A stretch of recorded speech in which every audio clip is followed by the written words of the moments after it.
Hello, folks. Doing a little live stream here, and I had the idea today to create a volume profile from scratch here in Sierra Chart that maybe helps us train our eyes a little bit for how price interacts with volume. Uh, and I figured I'd do it on the live stream. That way I can take requests, etc. Um, and maybe get some ideas from you guys on how to build the volume profile a little bit better. So anyway, without further ado, I'm just going to start. I've got a blank chart here. This is the E-mini. It's a 2-minute chart, and my idea today is just to put a volume profile highlighting areas of volume according to color with a line chart.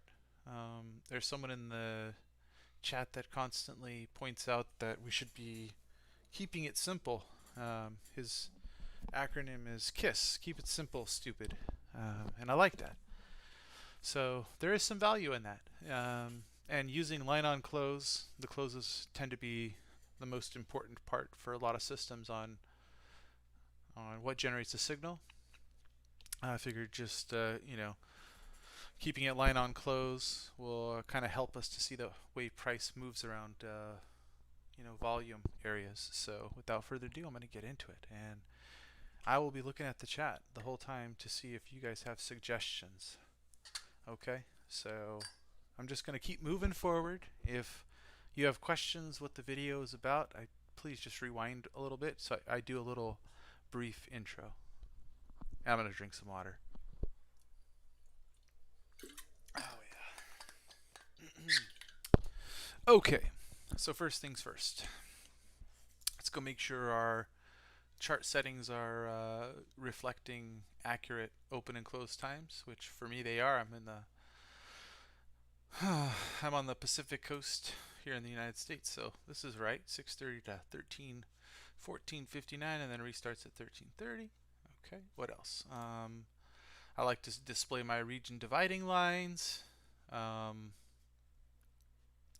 Typically, I left align my trade drawings by 100, which usually do 35. I don't typically do 100. I usually switch it to 35. And that's gonna, if you have anything over here, right, that like orders or something like that, it's gonna use 35% of the screen width. So you can think of this as thirds, right? 33%, 66%, 99%. So anyway, 35% would be somewhere in here. The orders would kind of show up. So anyway, it's just something I do when I set up a chart.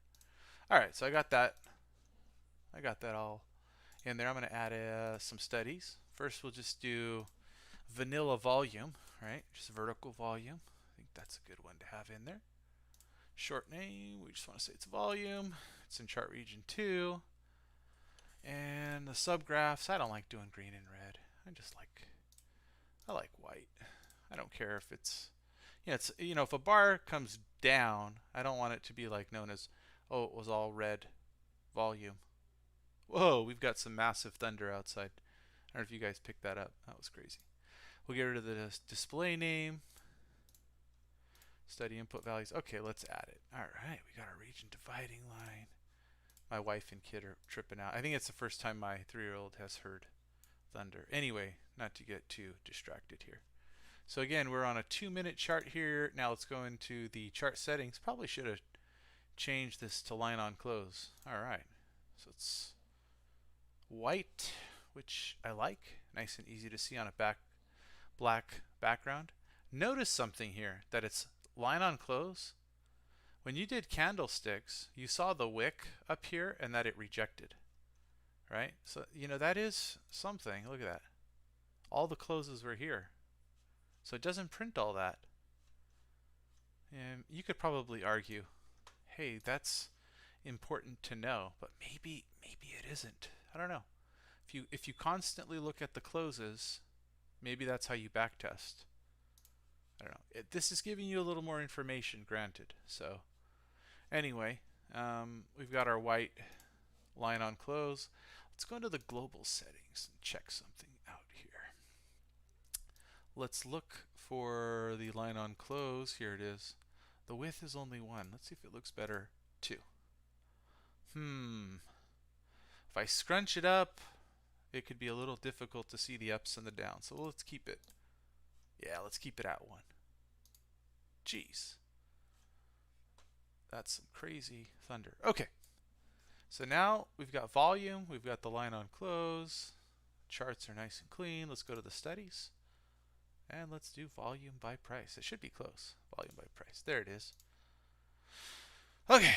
Volume profiles. We're not referencing back any profiles. Let's do 1 tick on this. And volume, graph period of type, visible bars. No. Let's do multiple profiles based on the fixed time of the chart settings. So let's apply it. Let's see what it looks like. All right, there's out-of-box settings, right? No POC, no value areas, no nothing. I don't like all this crap up here, so I'm going to go ahead and get rid of it real fast. Okay, so that's what it looks like right now. Let's keep looking for the settings that we want. All right, so 1 day.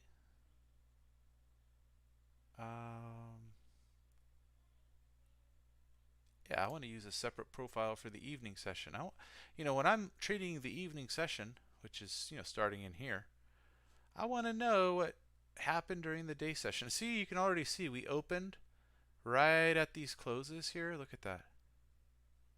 And made a quick rejection off of what looks to be like 39.08 or something like that.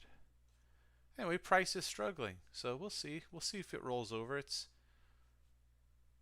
anyway, it's useful to separate out, that, hey, all the volume transacted during RTH here, right at this level, right at these tips, right? What if the volume transacted up here or something, and we spent time here, like just a ton of volume?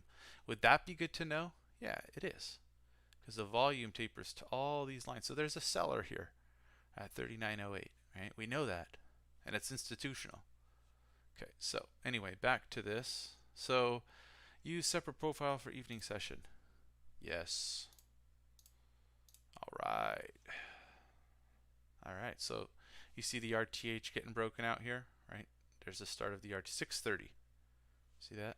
Okay. Again, we want to try to make this by color. So I'm already thinking, okay, what kind of color do I want? POC is typically pink. So maybe we'll do like a gradient pink to, oh, I don't know. What's a good gradient? Anybody have some input for what's a nice gradient color? From pink gradient back to, what are good transition colors? Pink, not orange, that's ugly, to yellow.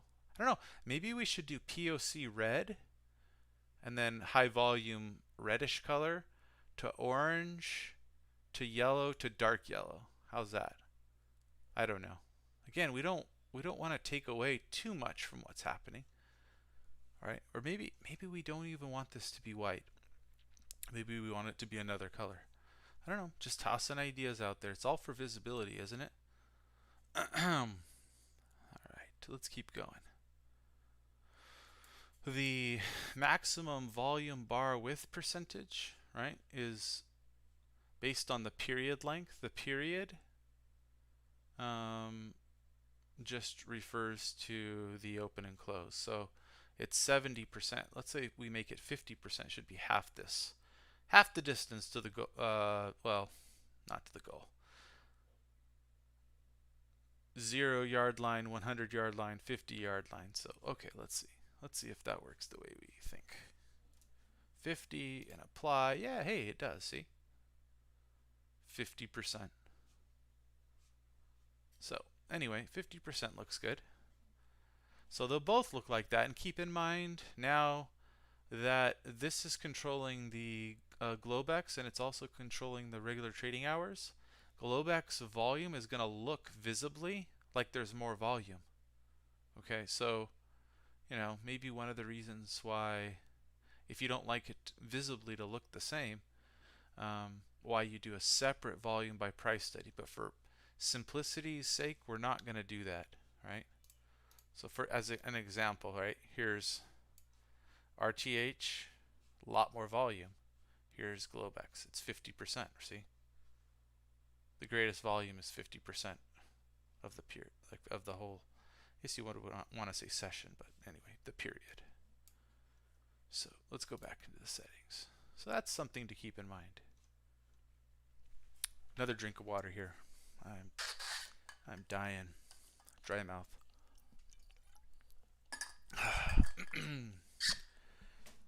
Okay, so where were we? All right, 50%. We're not right aligning these bars, right? We're keeping them left. So, all right, display the volume in bars, like, actual volume numbers. No way. That's going to be ugly. We want this to be visual. And we don't want this to have too much information, right? We want to just see the way price reacts around volume. Okay, so, all right, total, where were we? Bar calculation, total volume, that's right.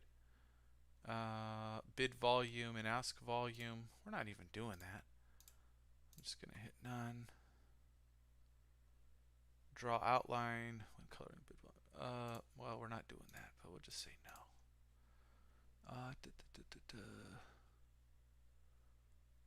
Nope, we're not doing any of this. Do we want to do a transparent draw style? I might lose electricity. Things are flickering, so just an FYI. Yeah, let's do that, because when we put color on this, it's not going to pop as much, and so the transparency level is 50%.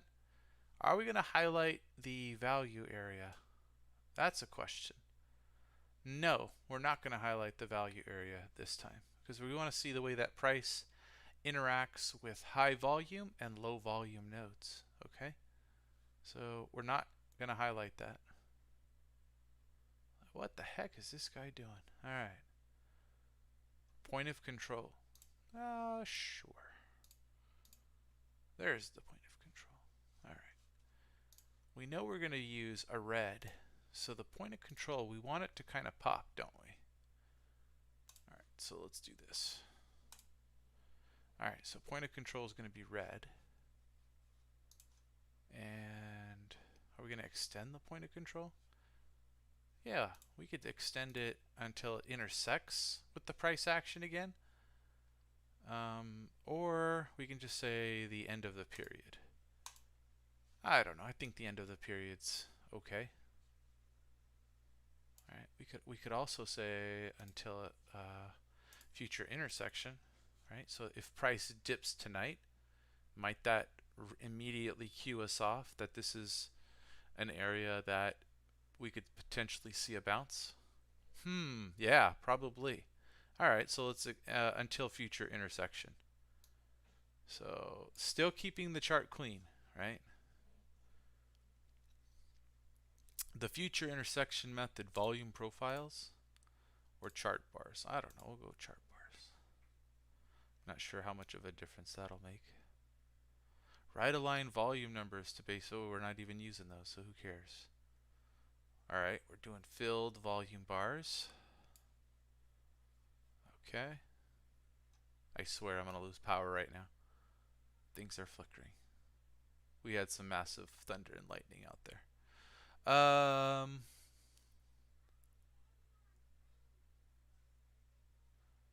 Align to far right. Okay, here's where we're going to use the colors. Remember, we're going to do red gradient down to dark yellow. So it's essentially, we'll use this, this, and this color. But maybe we'll do a nice gradient on them or something. Okay, highlight the value. No. High and low only. No.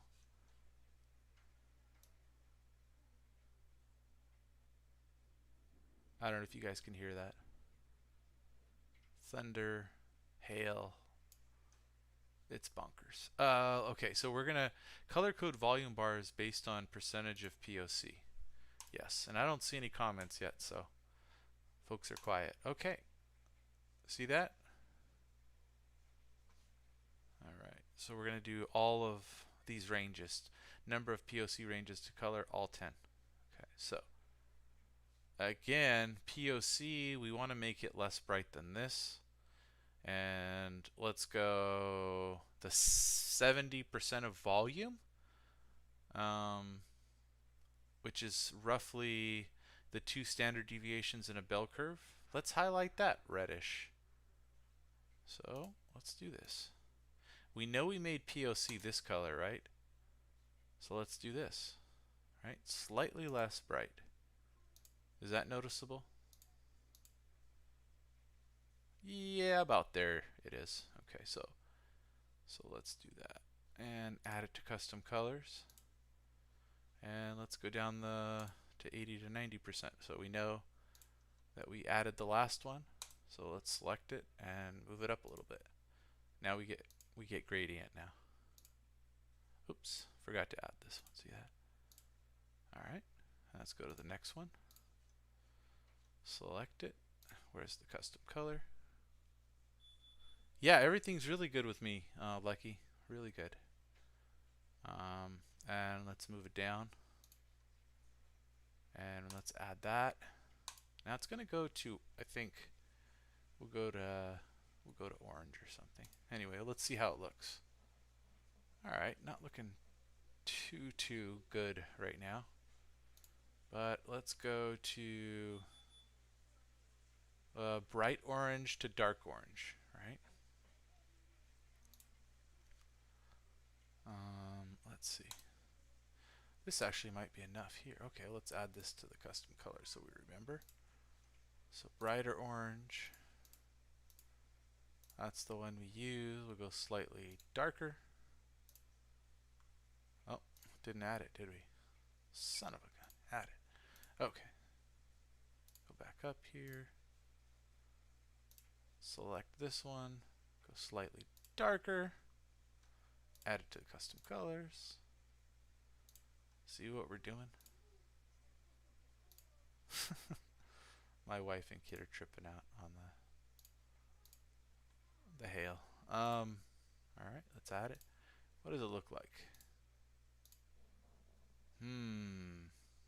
Right, so it's ugly as hell, I think. You know, I did this with pink and blue and I think green, but I don't know. I'll just move forward. Nobody suggested a better color. Brighter yellow here. All right, and then let's go to a darker yellow. I didn't do this ahead of time. I just had an idea to do this. At the end of the day, the real value is, and it was about here. The real value is in, jeez, do you guys hear that? That is thunder, lightning, all kinds of craziness. Anyway, I think this is rather ugly, but you know, at the end of the day, what we're doing is we're looking to see the way price interacts with high volume areas and just kind of keeping it really simple.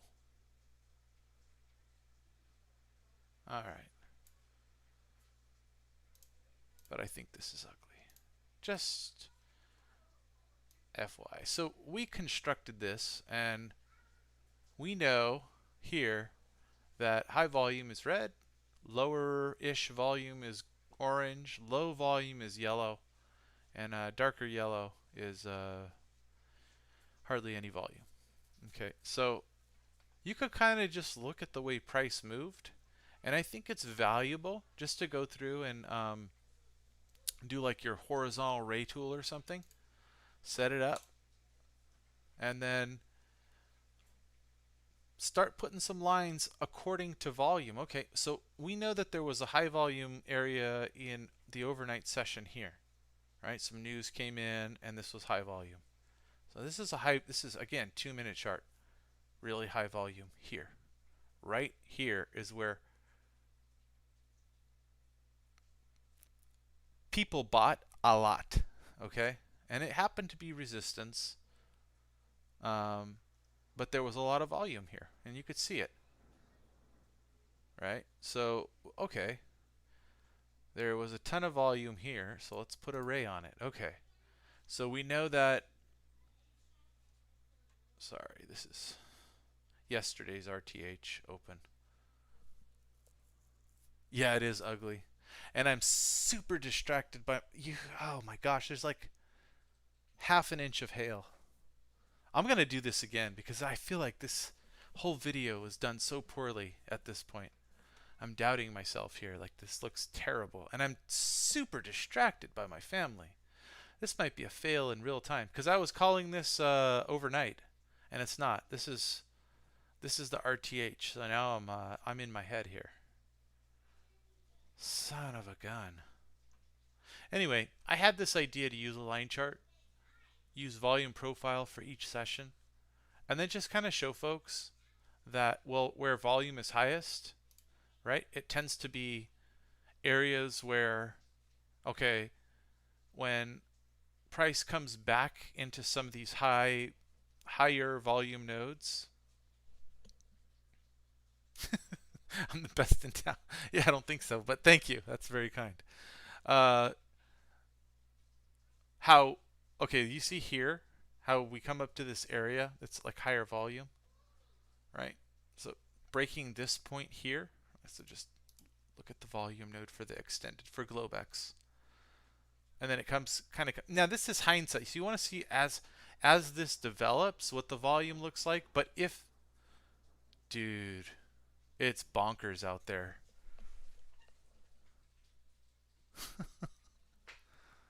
Yeah, we've got like an inch of hail. I feel like I'm missing an event outside. This is bonkers. And my kid is like, whoa! This is his, I think it might be his first time seeing hail. He's only 3. And we live in California. Anyway.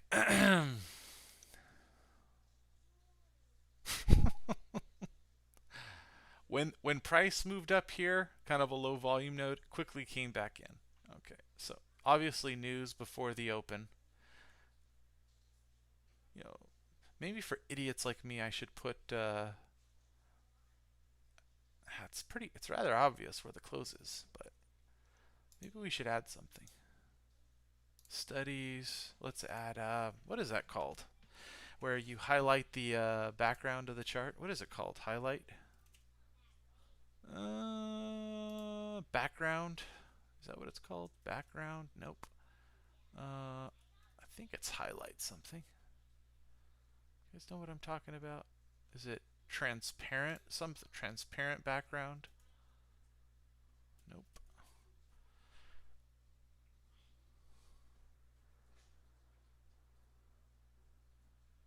If you guys can hear that, it's pretty bonkers. Time range highlight? There it is. Son of a gun, these names.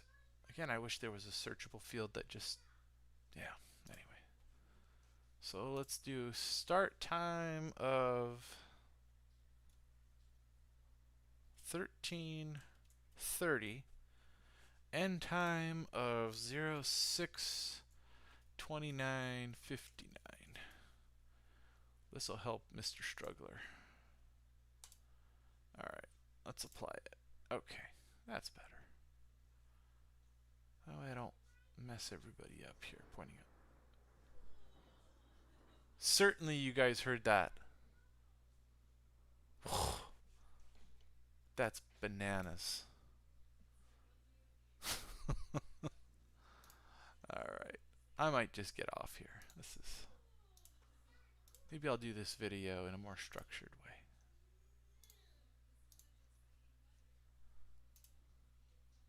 Plus, Lucky Prod, it's just you, man. And no one's given me any suggestions. Everyone's being quiet as I build this super ugly chart. Oh my gosh, it's ugly. It is ugly, isn't it? Maybe we'll just get rid of. Oh, YouTube's not receiving enough video to maintain smooth streaming. Okay. Well, that sucks. Okay, let's go back into the volume by price study.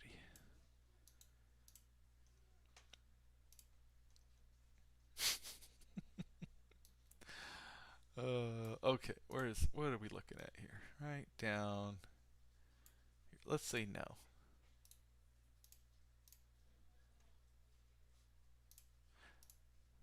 All right, that's a little cleaner, isn't it? POC's still red. I don't know. Might be nice if it was.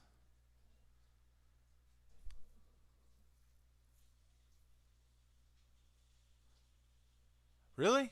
What are you frustrated over? Oh, I'm getting crazy lightning flashing into my office here. And I have lights on. It's still lighting it up. It's alright. We could sidebar, man. If you want to share, and I'll just scrap this whole video and make a little bit more organized one. Because it's going to be, I've been adding these little chapters to YouTube. This will just be a cluster. Damn, I'm having issues with my internet here. Not surprising, given all the craziness going on out there. Oh.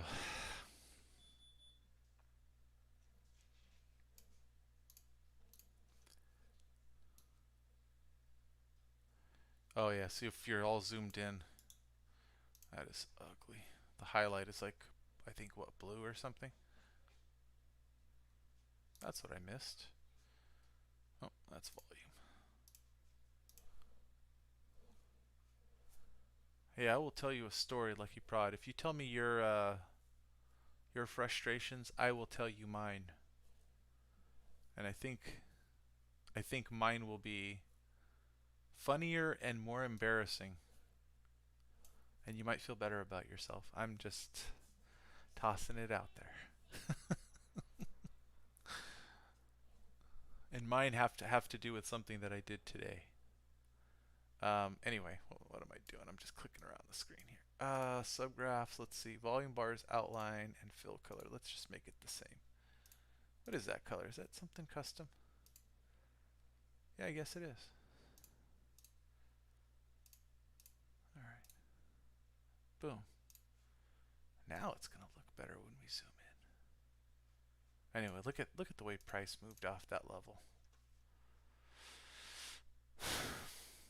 I wanted to be short, but I'd rather do this video tonight.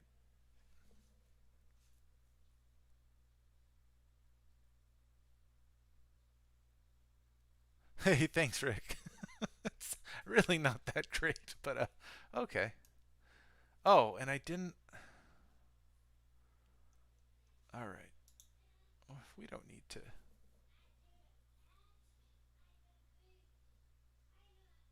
Oh, yeah, I gotcha. I'm not trading much E-mini right now, Lucky. And there is a good reason for that, actually.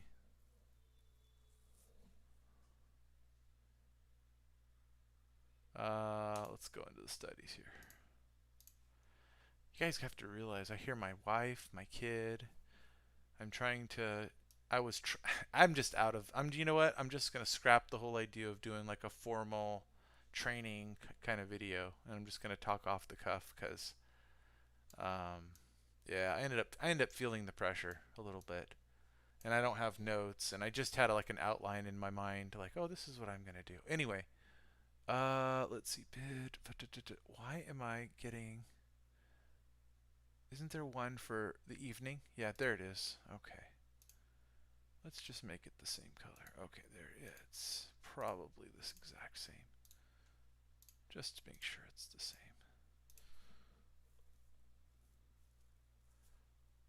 Yeah, I'm on stocks because the E-mini, I mean, just, dude, look at this price action. I mean, just look at it. And it's doing it with all this delta divergence. And the book is just, like, even last night. Okay. I wanted to buy right here on this first tap down here at 61s.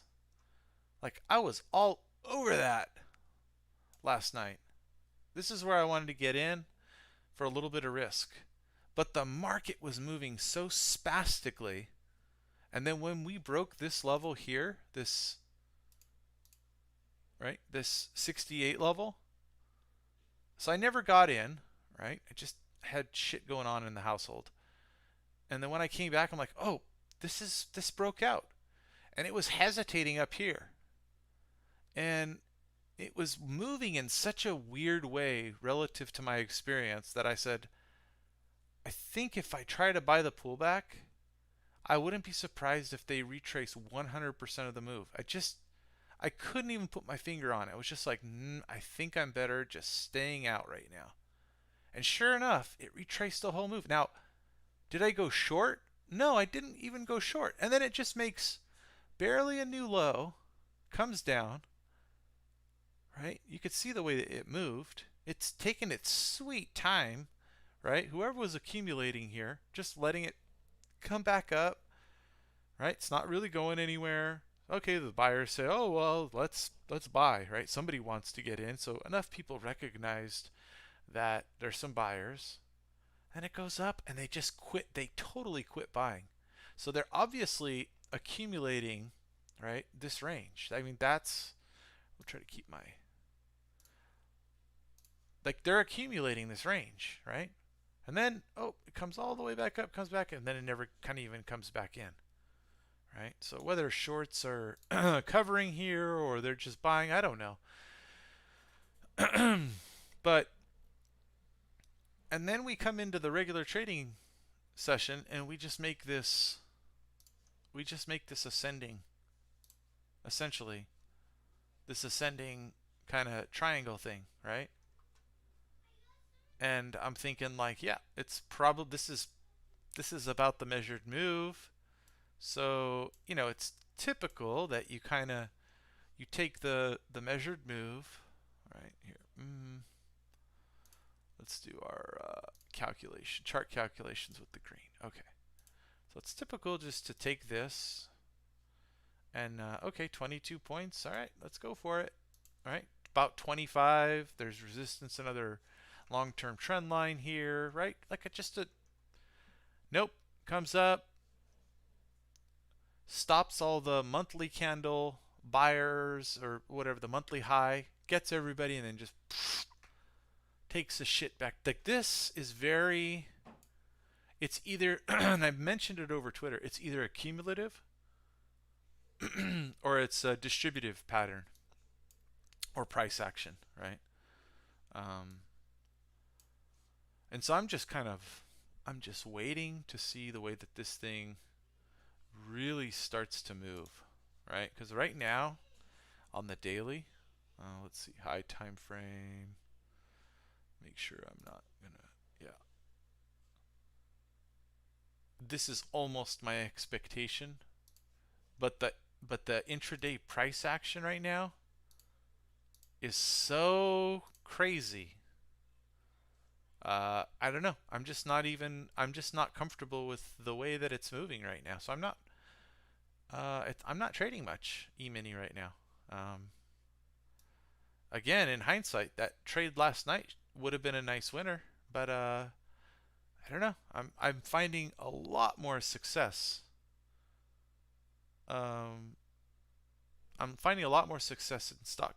So I explained the cumulative delta divergence the way it is by the book just being really thin during the day, right? We also have a contract roll coming up here in a few weeks. But the book, the liquidity is just, there must be some large players using high frequency trading and providing liquidity so that they're actually moving the book. Just because they just pull stack, and it's I don't know. I don't think it really indicates much of a higher. I mean, it could a higher time frame. Kind of selling into liquidity kind of move. I think it's just I think it's just the a lack of liquidity up here, visible liquidity on the books, and these HFTs are just kind of dominating shit. I don't know. It's something I'm definitely paying close attention to right now. Is the nature of the game changing a little bit? Because it's confounding to me, short term. So, anyway, that's a poorly drawn trend line. This is probably better. Let's see. Are we on? Yeah. Okay. Something like this. I expect them to find the liquidity here tonight. It's just the way things have been going, right? Just sell it down overnight. So I don't know.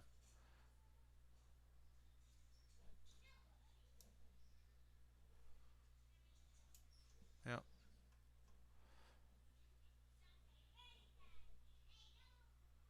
What's your point of view, Lucky?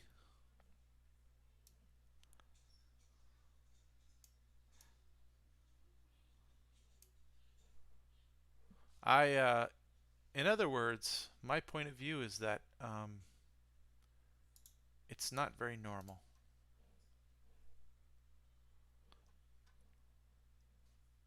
Those are just hypotheses, I guess. Liquidity, algos moving the book around. Could be setting up for a much larger move to the downside. But I'd be curious about what your takeaway is. What are some of your ideas, despite maybe not having a lot of experience, right? Doesn't mean you can't come up with ideas that may not be valid. Because I certainly don't know. I don't. I'm just giving my best guess here.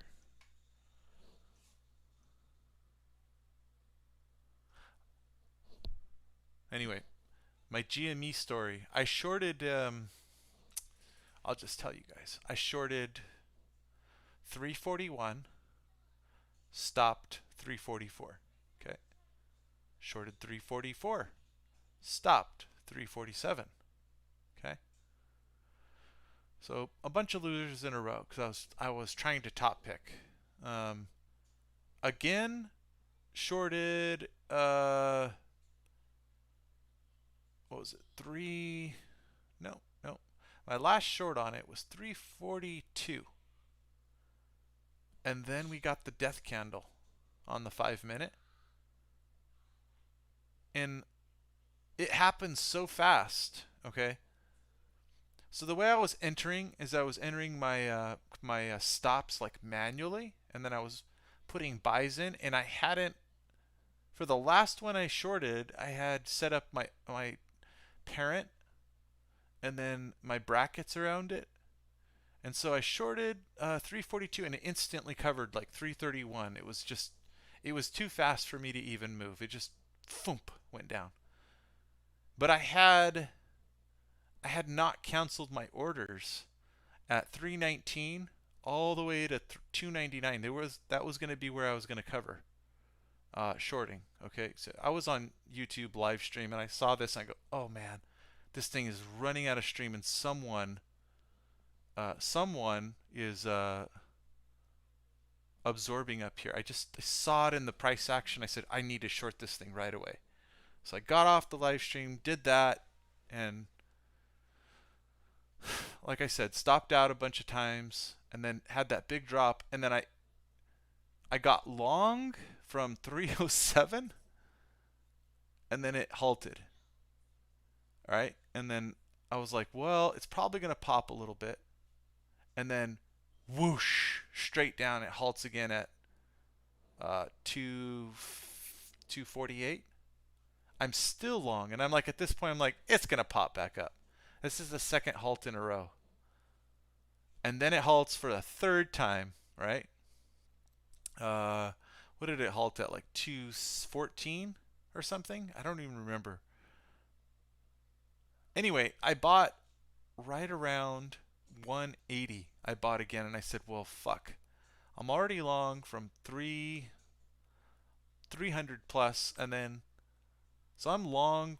Anyway, my average is 259, and then we get the third halt in a row to the downside, and I'm just like, why the fuck didn't I stop out? Well, it's because I didn't have brackets in there. So I just didn't. I just did not execute the way I was supposed to execute. I'll just say it like that. It's fucking brutal.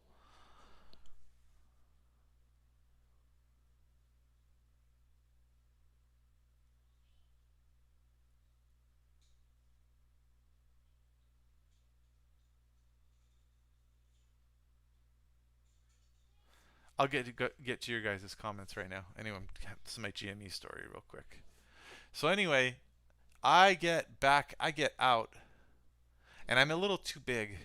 Um, I'm not margined or anything like that. It's just too big of a position. So my average is like two, and I'm like, well, I'm not going to add on the way up. This is my size. I put a stop below the lows here at 165 or so.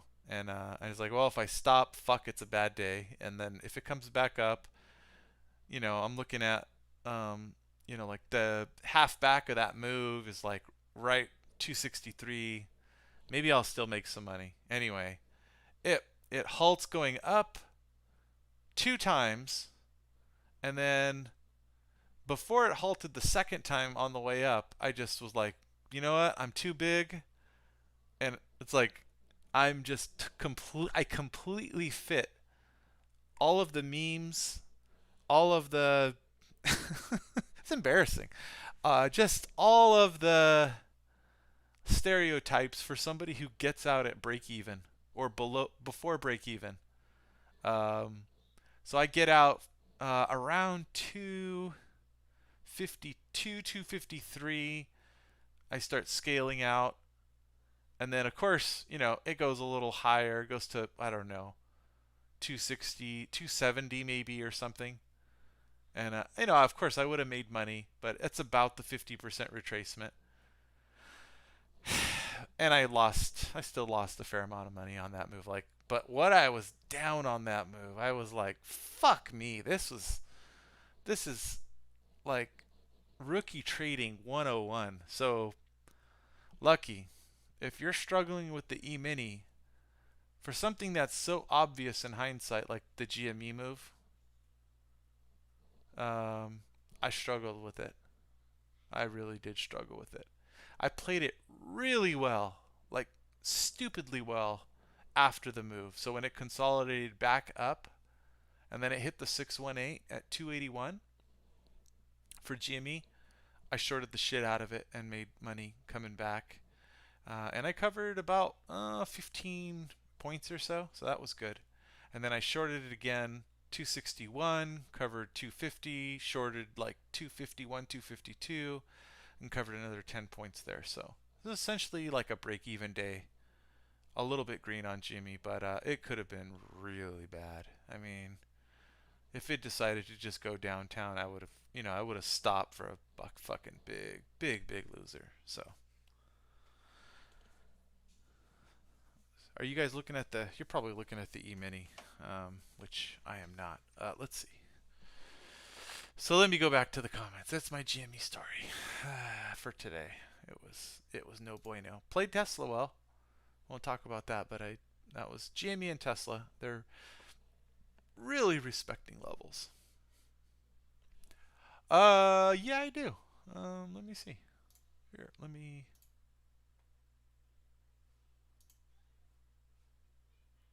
let's make sure I get rid of account numbers.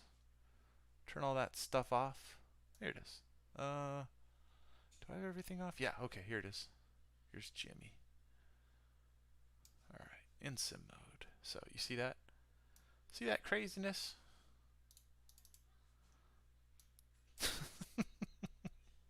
Where I was long from in this area here.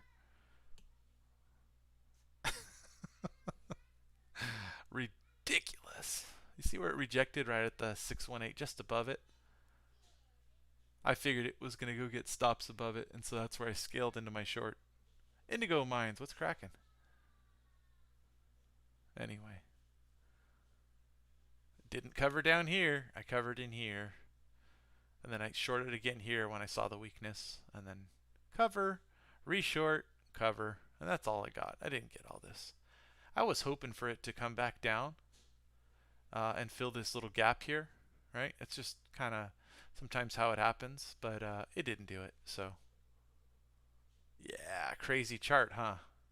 So anyway, I was short from up here, 342, and then I covered 331 into the 10 SMA and had no time to move my orders. Just and then I filled going long, and like 3 orders, which would have been scaled out short, right? This is where I would have covered my short. Had no time. It it halted. I walked away from the screen. I was so pissed. Oh, light's flickering again. Yeah, it was just a whole thing, man. And then it just continued to fall. I thought, oh, it's going to come here, get some stops, probably pop right here. And then I'll get out for a nice little win, right? I bought some more in here too. But this is where I bought, and then, long from 260, got out for a loser in here. Anyway, what are we looking at? Let's see. It was craziness. It was craziness. I was actually pretty calm when it was happening. Believe it or not. Actually, no nerves. No shakiness, no nothing. I was just like, whatever. I only keep in my trading accounts. I don't keep that much money in my trading accounts. So it's like anything that I have in my futures or my trading accounts I could easily cover. So it's counterparty risk, You know how that is. It's worse in crypto. Counterparty risk. Let's see. Restore this window. Oh, it has an ugly screen on it. Okay. Chart. Show title bar. Oh, it's gone now. It's not ugly. Okay, let's make it smaller. All right. What were we saying earlier about liquidity here? Most likely going to go find it. Right there. Why? It's a trend line. It's an established trend line. So stops are underneath it because it's obvious at this point. See it? And let's go get some. Thump. Come on.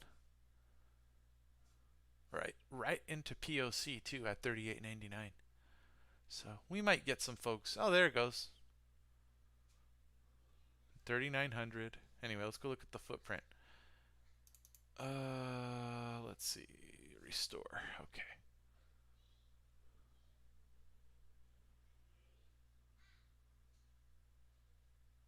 Yeah.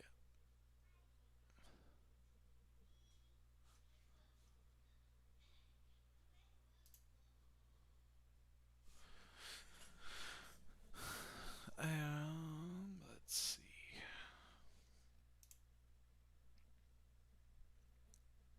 Oh, let's see. Mr. Wilson.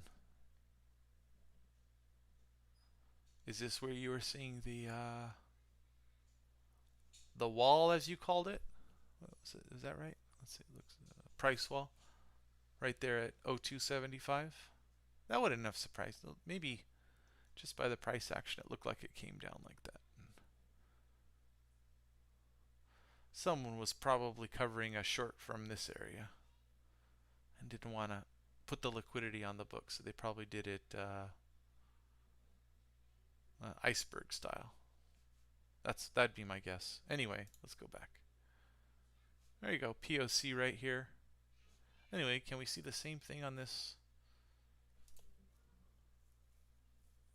Oh, I see. Oh, yeah. Up here at the top?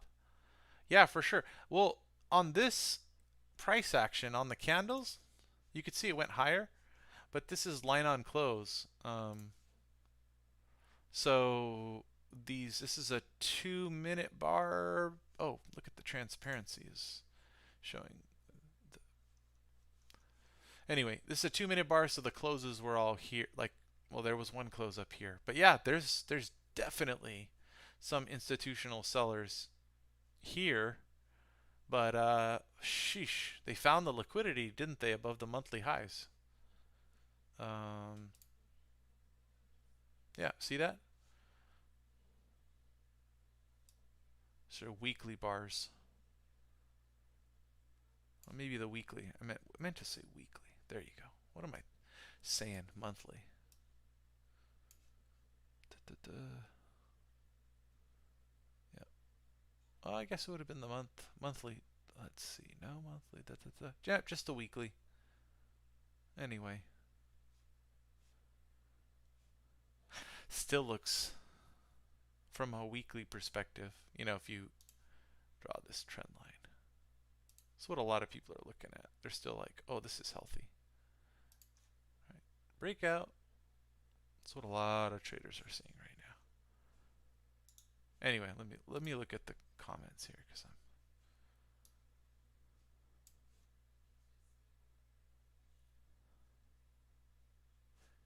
You know what? I need to go in and add this here.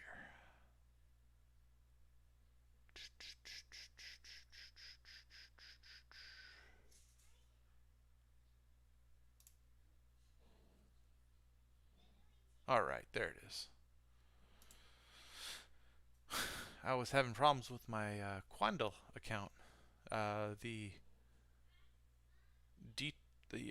DTN server was being blocked for whatever reason.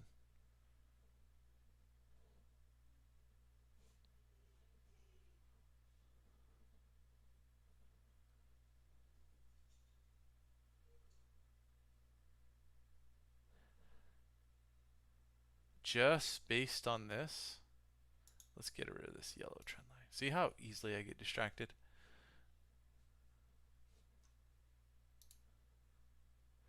Major reduction in hedge fund longs here. Look at this. So right up against that little channel. As price comes up. So maybe too many folks getting bearish. I don't know. Again, this looks at last week Tuesday data. So I'd be curious to see what it looks like Friday this week for Tuesday's reporting of this week. That's how it works.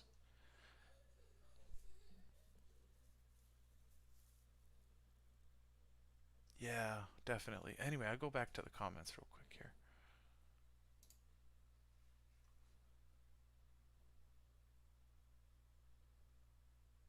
As I'm still looking at GameStop and Tesla. Yep, Tesla coming down, 668. I sold all my Tesla shares into 700 today. I just think I'm going to get it cheaper. Or I'm willing to let it go sideways for a few days, kind of base out, and then start to climb and then buy the, not necessarily a breakout, just buy with strength, try to go with trend.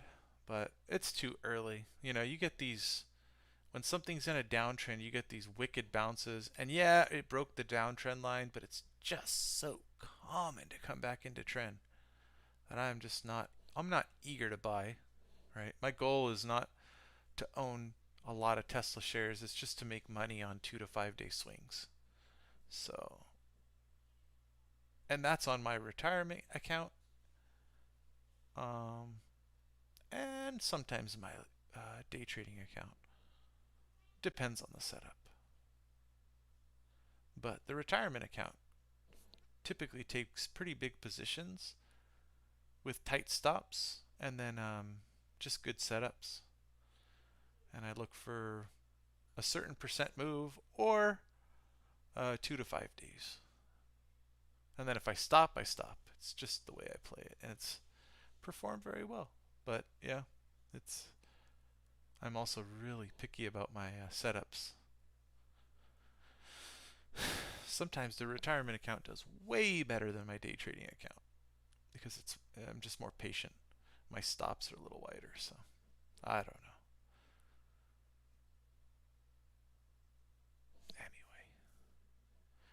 Japan Open.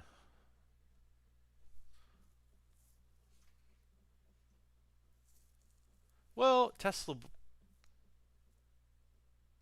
Hey, James IHC. You're welcome. I don't know. I'm just doing this because I want to spend more time in the markets right now, and I had this plan of making a cool looking chart, and then I just derailed myself.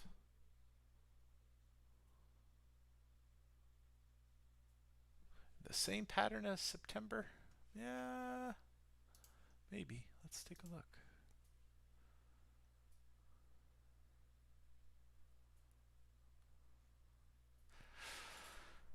I don't know about that, my friend.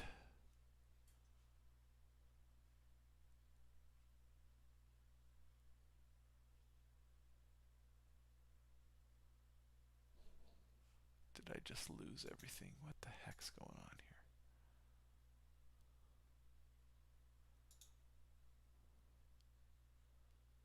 Alright, let's erase that drawing.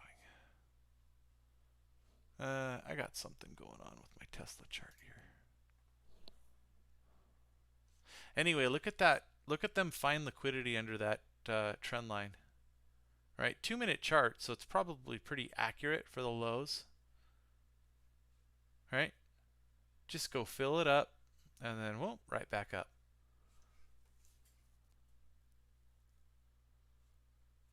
Prop desk, yeah, right.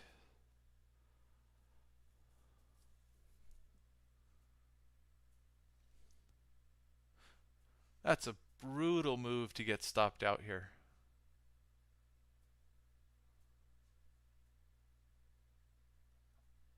Well, it's not that brutal. It's only a 2-point pop. But it's brutal if you're trading one contract and you don't like losing $100. Maybe you're long from here. Who knows? Maybe you were the bottom, just stopping out right at 3,900.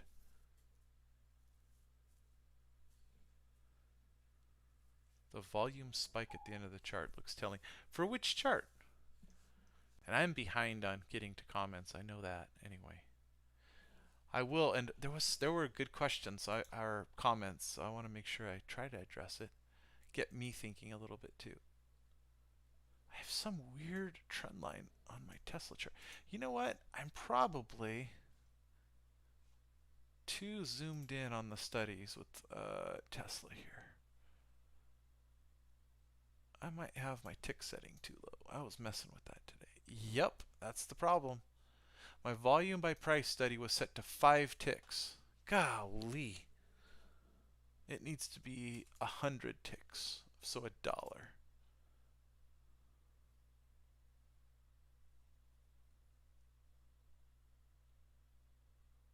Alright, that's better.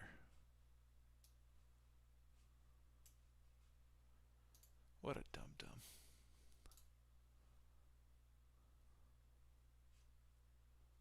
Right side composite. 5 ticks. What the heck am I doing? 100.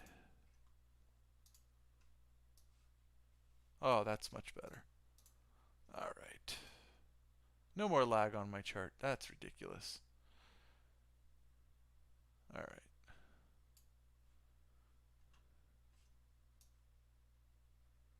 Here's a chart for you. Trade, let's see.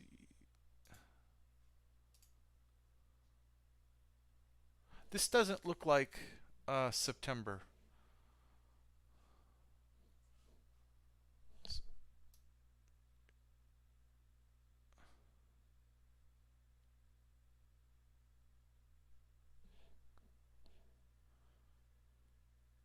Oh, that's just closing volume. That's all that is. That's normal.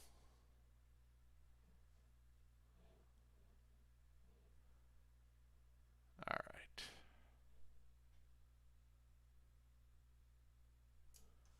Right? You're saying it's like September? Not really. Look at the, I mean, look at the difference. I had this as a buy zone, by the way. And I did get filled here. 544. So that's what I sold. I sold 544s to my first. Oh sheesh. Anyway, I left some. I sold the majority at 692, and then I left like 10% of the position. It was scaled down. I was out today. Anyway, you could see it's pushed off the 20 SMA here on the daily. This is Tesla. Yeah, the close is absolutely the most important part of the day. So anyway, and then overnight, because I was here during this price action, I knew that the 555 area was a shorts trap zone. I didn't get filled. But if we zoom in, watch this. This is why saddle time is so important when you're or sitting, like watching how price action develops.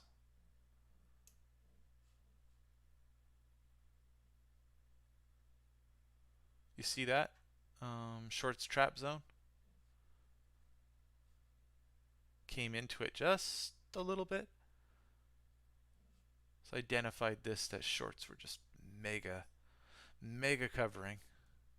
Just by the price action, super aggressive. And we went just into it. But I was not around to see this, so I don't just put bids in the market when I identify something like that. So, oftentimes it does do something like this where, that's the low, but that's just, I like to see the price action when I'm really familiar with something. But anyway, that I put this here when I was doing my homework after the close. So it's like, oh, I remembered what this was. This is where shorts are trapped. And you could even see a little bit right here. Just in the price action. Pull back and nope. Pull back again, nope. And then break out. So I figured when it comes back, I was going to look for a 10 to 20 point pop. Well, it came back. And then what? 150 points later? That's ridiculous. Tesla's just crazy. I would never have caught this whole move. But I caught, this was a nice entry. So I took off day trade in here, like here, all of it here at the 20. I mean, I didn't catch the whole move, but yeah, day trading, it was nice. Anyway, I digress. Back to the ES, I guess. I don't even know why I'm talking about that.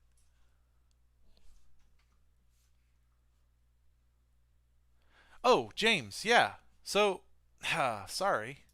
See how easily I'm distracted right now? Shoot. Daily. Okay.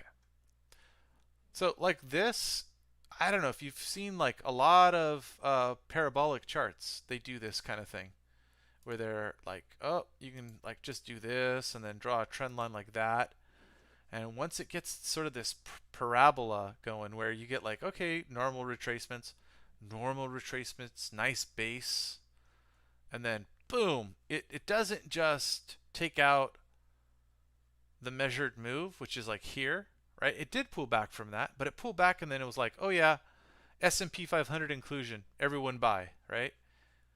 Because we know, yeah, whatever, and it's just straight up, just straight, and it just gets worse here, right? Just goes, it's like the trend, it's just parabolic. And then you just get, like, you think about, look at the volume profile on this thing, right? If you're a long-term holder of Tesla, and this thing has split and done all kinds of crazy stuff, right? Long-term base from here to here, maybe, right? So a volume node here, like you just look at it, and people are like, oh, well, what a steal to buy Tesla here. Man, this can drop a lot further. And then if you just take, I'm just saying technically, that's all I'm saying. I think Tesla is a phenomenal car company. Blah, blah, blah. Fundamentals, right? So if like you look at this essentially, it's like we haven't even hit the 50% retracement. Anyway, if we do hit it, I'm backing up the truck here. But, you know. This is broken structure right here. And we might do something like this, right? We might even come to the 800s. But for this to come straight up and then keep going, it's not the highest probability of plays. So think Bitcoin on its first run. You know, 20,000 pullback, crazy pullback because everybody's in profit, right? Oh, it's the new paradigm. Lower high, roll over, and then drift side. I don't know that Tesla's, it's not the same, obviously. Because, electric vehicles, they are the future. And Tesla has an incredible advantage when it comes to their batteries and, Elon and blah, blah, blah, blah. I'm not a trained Tesla apologist. There are better people out there to discuss all of that. But just generally, um, still a lot of potential. Anyway, it still wouldn't surprise me to see this thing sort of base out like this in anywhere from the $500 to $700 range, and then have some sort of huge symmetrical triangle over the next few years, and then try to make all-time highs or something again. But for it to just go straight up, if it got here, I'd just look to short it as a double top. Sorry, I mean, unless there's some fundamental driver. But yeah, this is a very it's the structure is problematic because of, again, is this log scale? I don't think it is. Let's see. Log scale, you got to look at it on log scale. There you go. Anyway, that's log scale.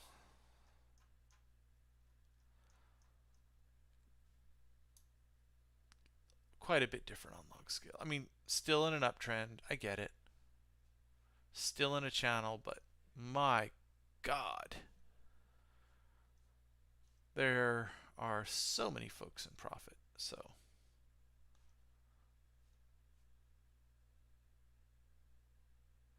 still would want to see a pullback in here. Hasn't hit the 200.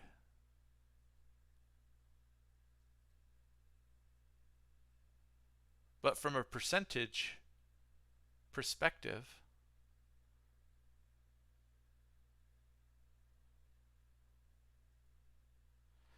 I don't know. You said September?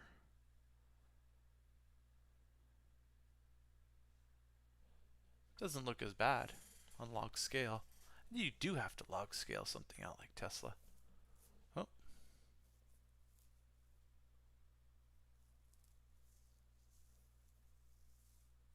Yeah.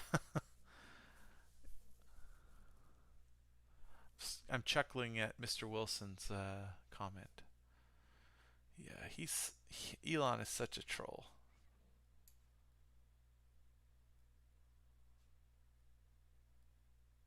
I hope he doesn't push it too much. Start feeling invincible because he's getting away with it. But hopefully he's learned his lesson. Let's see. Anyway, let's see. Let's do something like this on Tesla.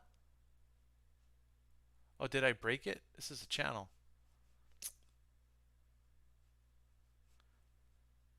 Oh, you kidding me? You see this? You see this? All right.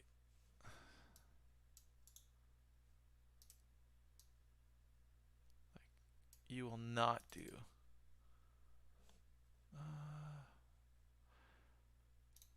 Sierra chart's like, nope. No channels allowed. Look at that.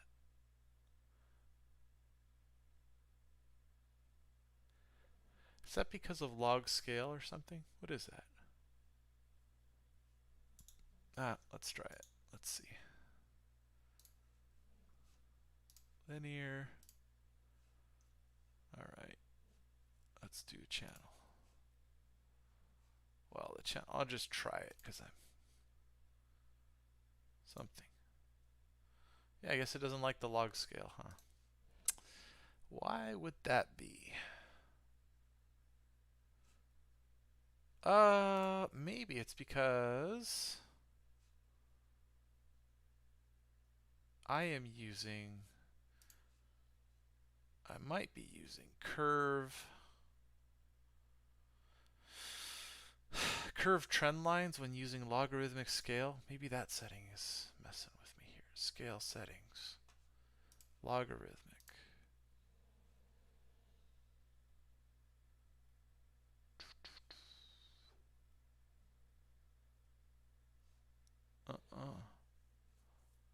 Yeah, it does something weird. Let's try it here. Sorry, I'm not looking at the chat, so.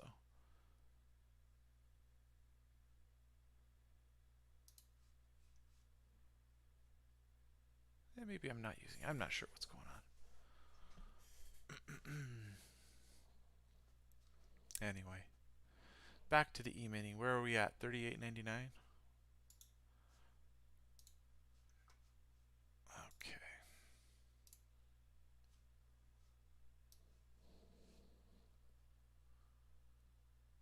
Anyway, I have not enjoyed trading. I've not even wanted to trade the E-mini and Globex in the extended hours. Oh, that was nice. The way it moved. Here, let's change this study here. Time range settings. Get rid of all that garbage. All right. Very nice.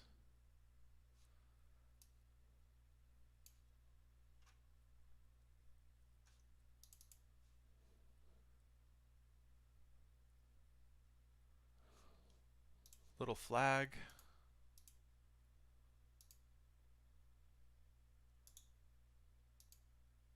And off to the races. But right into POC, so let's see.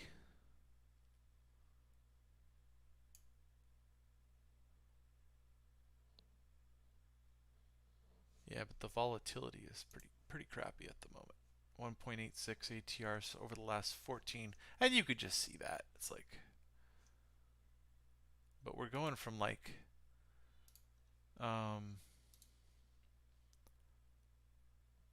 low ATR to high ATR at times. It's just like, these moves. Just gotta set your stops at structure where you think you're wrong and let it go. What a pain. Okay. Let's see. Let me scroll up here.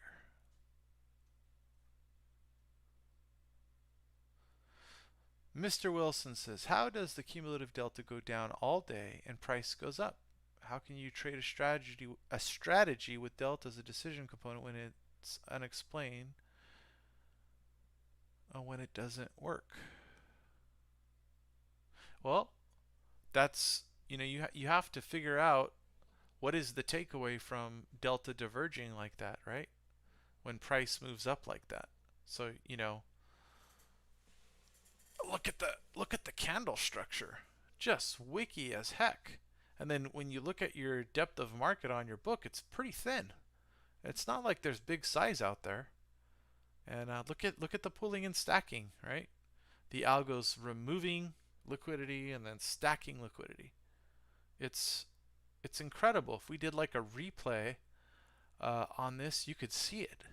Let's see if we could do it. Spend some time here. Let's look at, I don't know. Let's see, where does cumulative delta just go flat and then price moves up, right? Right here to here. It moves up a little bit, but not much. So we've got like negative 25,000 deltas here, right? So the,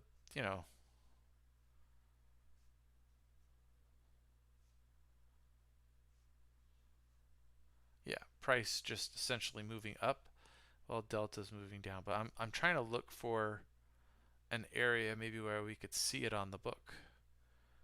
And then we'll replay the whole DOM and everything. Let's see, replay chart. So like right in this area. So what is that? 1040 or so. Where the I'm just looking for where the deltas stay flat.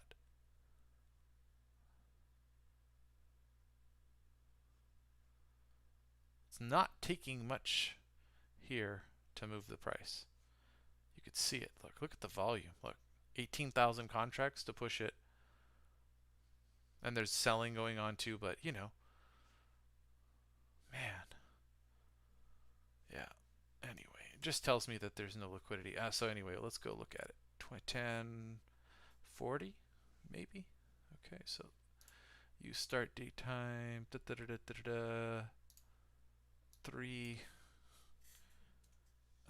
10. What was it? 1040? I say 1040. I'm also fasting right now. So I'm feeling a little scatterbrained, but my clarity's starting to come back. Let's see. All right.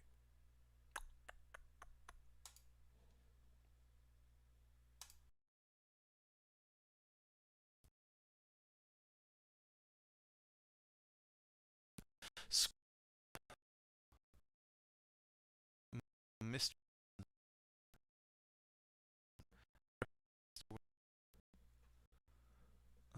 Let's see.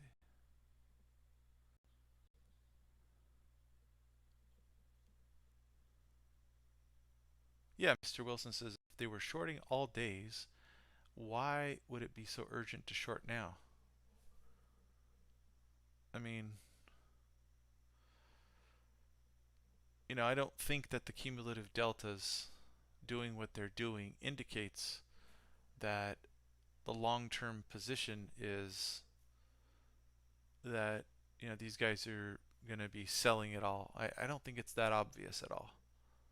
I think when we break daily time frame structure, then you know, you just play it and you play it level to level.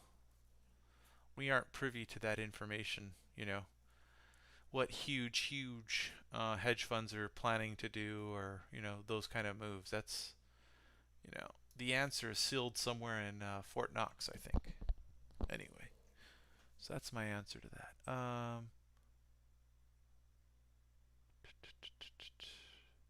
Indigo Mind says, can you go over a mock prep on the ES, like your routine the night before?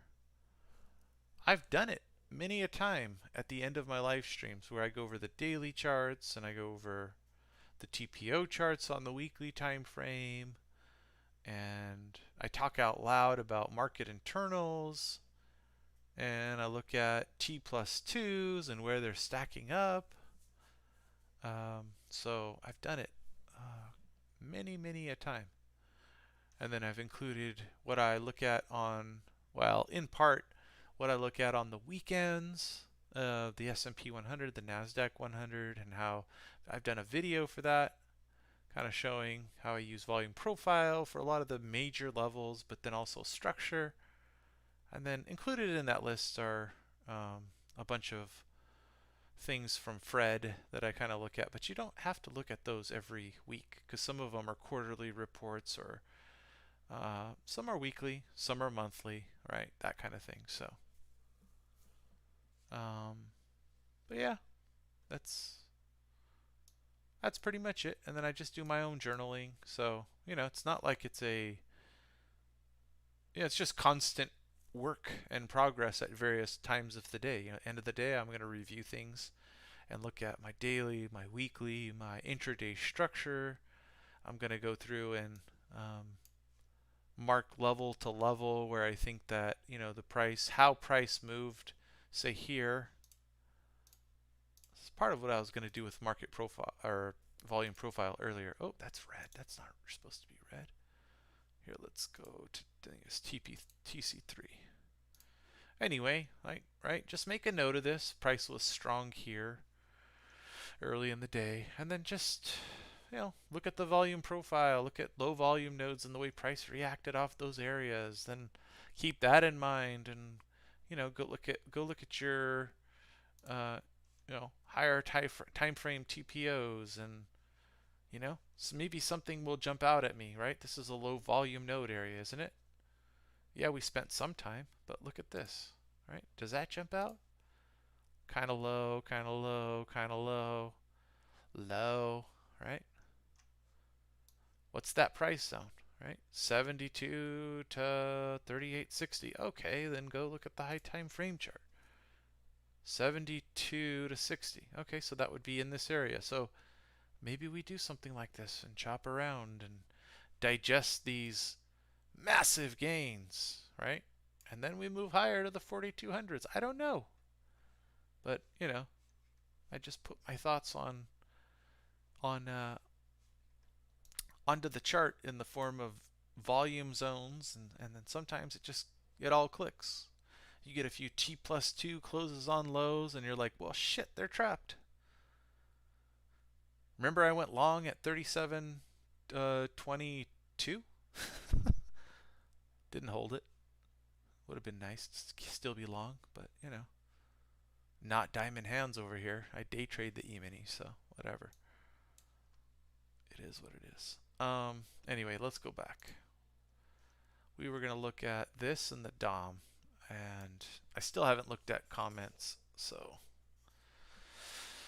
I would imagine YouTube is buffering a little bit, and that is because I have the replay on, so I don't have any charts that are going to memory hog Sierra. I haven't done any direct or indirect circular studies. So it should be okay. Let's go, well, probably 5. Look at the pooling and stacking going on. It's what I'm look at all this pooling.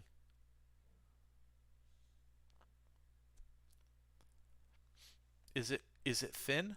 Is between, 90 and 35 contracts thin? I think that's very thin. Look at the pooling here. So is it probably going to come down a little bit? Yeah. And then they're just adding, adding, adding.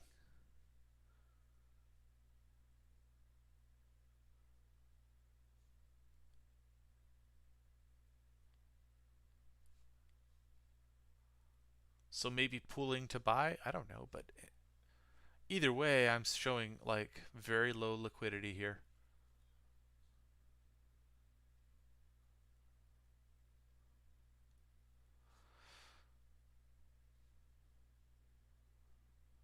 So look, more bid volume here, right? Or initiative sellers. And then what happened when we moved through the zone? Just a bunch of ask volume. Look at that.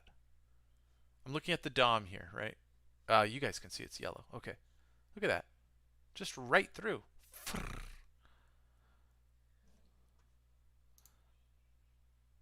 Yeah, we don't have...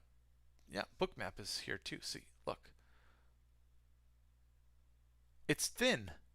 It's not like it was a big market order. It wasn't. Look. If it was a big market order, the best bid and ask would have went flat, and then the price would have moved up. It wasn't just a market order. Just thin. Super thin. They can pool. If they're providing 80% of the liquidity, or maybe even more in this market, they can just pool it. Meanwhile, negative deltas. Look. See it? It's negative deltas. Look. They can just pool. This is what I'm talking about. They can just fill, fill, fill, fill, fill, pull it. If they're providing X% of the liquidity, and they're going to just buy through traders who are providing much less than 25% of the liquidity during this time or something, well, they're just going to buy through you guys, and you're all underwater, right? And then they just fill the bid back in, and you're like, well, you're stuck just sweating on the price action. And that's why you get these kind of crazy wicks. Look.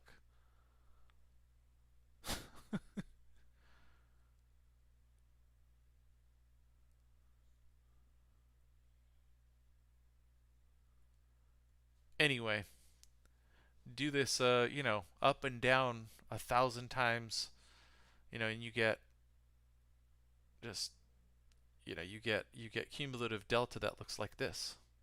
So that's why I say the only takeaway for me is that it's the liquidity's thin, and the pooling stacking action of HFTs is like abundant, which is why I'm just not trading Globex right now.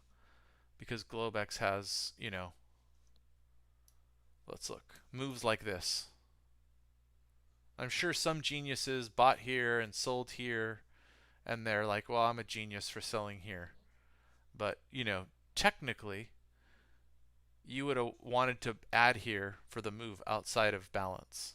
But it didn't even break and meet the upper ends of balance. It just went nowhere, consolidated, and then they just pulled and stacked and ripped it straight down. So that's what I'm saying. This kind of action where you just get ups and downs like this, it's highly indicative of someone or multiple entities being in very firm control of the liquidity and pulling and stacking and just chopping folks up who have, stops in the usual places. You can see it. Stop, stop, and then, oh, got what we wanted, take it up, right? So this is very, this is where on this you should probably play smaller and wider stops and go for the 3 to 4 to 1 R's, right? Playing the whole 1 to 1 is, and this is what I was talking about maybe a few days ago where I said like adapting to the market conditions is one of my biggest challenges besides psychology. So anyway, still haven't looked at any. Here, let's take a look at all this pulling and stacking. Look at that, all the orders pulled. Look, see that? 60. They're just pulling, pulling, pulling. Now this is a real buyer here at 95. Do they fill? Let's see. I think. Maybe not. I don't know. We'll see. Pooling. See that? This side's stacking. You see it? See all the stacking? But this side's pooling. This is the way they're moving markets. Do people on Thinkorswim or all these other platforms, do they see this? No. We see it in Sierra Chart though. And probably Jigsaw and a bunch of other better futures trading platforms. Still haven't looked at the latest comments, so I don't know what you guys are saying yet. I'm still scrolled up here trying to catch up. So anyway, just talking it out a little bit. What time is it? 4:30? All right, at 25 minutes I'm going to go hang out with the fam. Anyway, let's see. Tesla at 666. 67. Oh, we almost got sixes across the board. Maybe we should buy.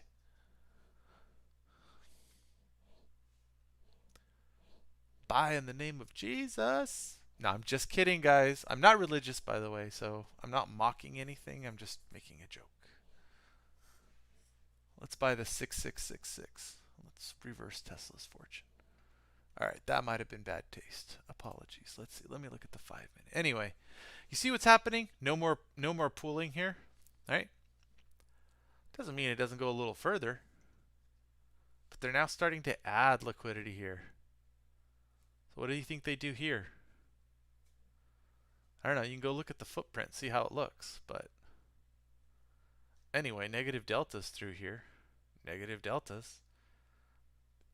Negative deltas by 200. How did they get filled here? It's HFTs. There was no huge liquidity here.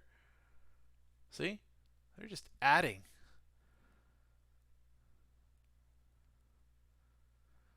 Why all of us monkeys are like directional players. Okay, I'm going to short this. And look at the action. Wick, wick, wick, wick. I mean, it's just... all I can say is it's just a lack of liquidity, man. And the HFTs are just dominating the shit out of us. So I decide, nope, not going to play. You can take somebody else's stop. Anyway, this is BPS, bid pooling stacking. APS, ask pooling stacking. So let's see. All right. Hey, they got the liquidity. They got the fill. The big bid. Pooling, pooling, pooling, pooling. What's left here? Anybody who wanted to be filled on the book. Are they strong hands or weak hands?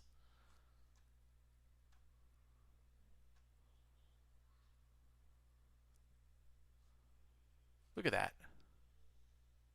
Cum deltas, look. It's like, it's over 150% difference right here. Right at 95.50. All right, they're just adding liquidity. Look. Adding, adding, adding, adding. All right, and when they spin it the other way, they're going to remove it. Watch. There it goes, removing. See it? Removing faster than our eyes can typically see. Yeah, that runs contrary to bid pulling and stacking. I've got my DOM set to update at 20 milliseconds. So I see a little bit more.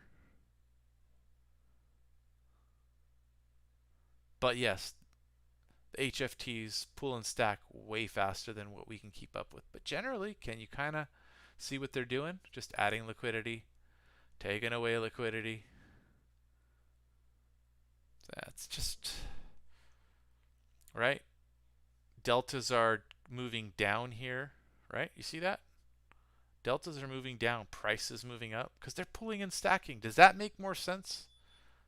If there was liquidity here, 300, 200 contracts at every fucking level, and that's the way people were deciding to play, could they move it with the deltas going like this? No. But they're taking your lunch because, you know, on the footprint, look at that. They're just de-risking. Anyway, you can kind of see it better here. All right, I'm going to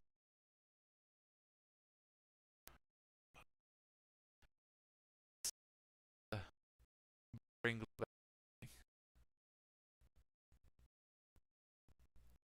we see you 50 contracts popping up at 98.25 and now 225s. You see that?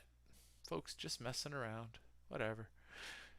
Nice to look at point figure here, right? You see a rotational, a bar that is trend down, hasn't even reversed 3 points. Looks like it might here.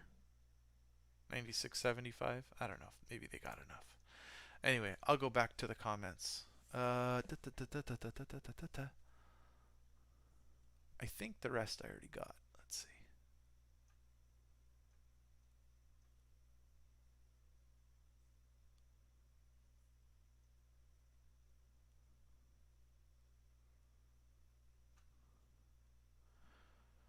James IHC, thank you. I don't know when you made that comment or if you're taken off, but Lucky Prod, I just so you're super interesting what you've just said. Yeah. Cool. Right on, Mr. Wilson. Anyway, in the channel here. Everyone notices it's a channel, so what do you think we're going to do? Go break up? Probably back into value area low. That's what would be my guess. See that? Right here.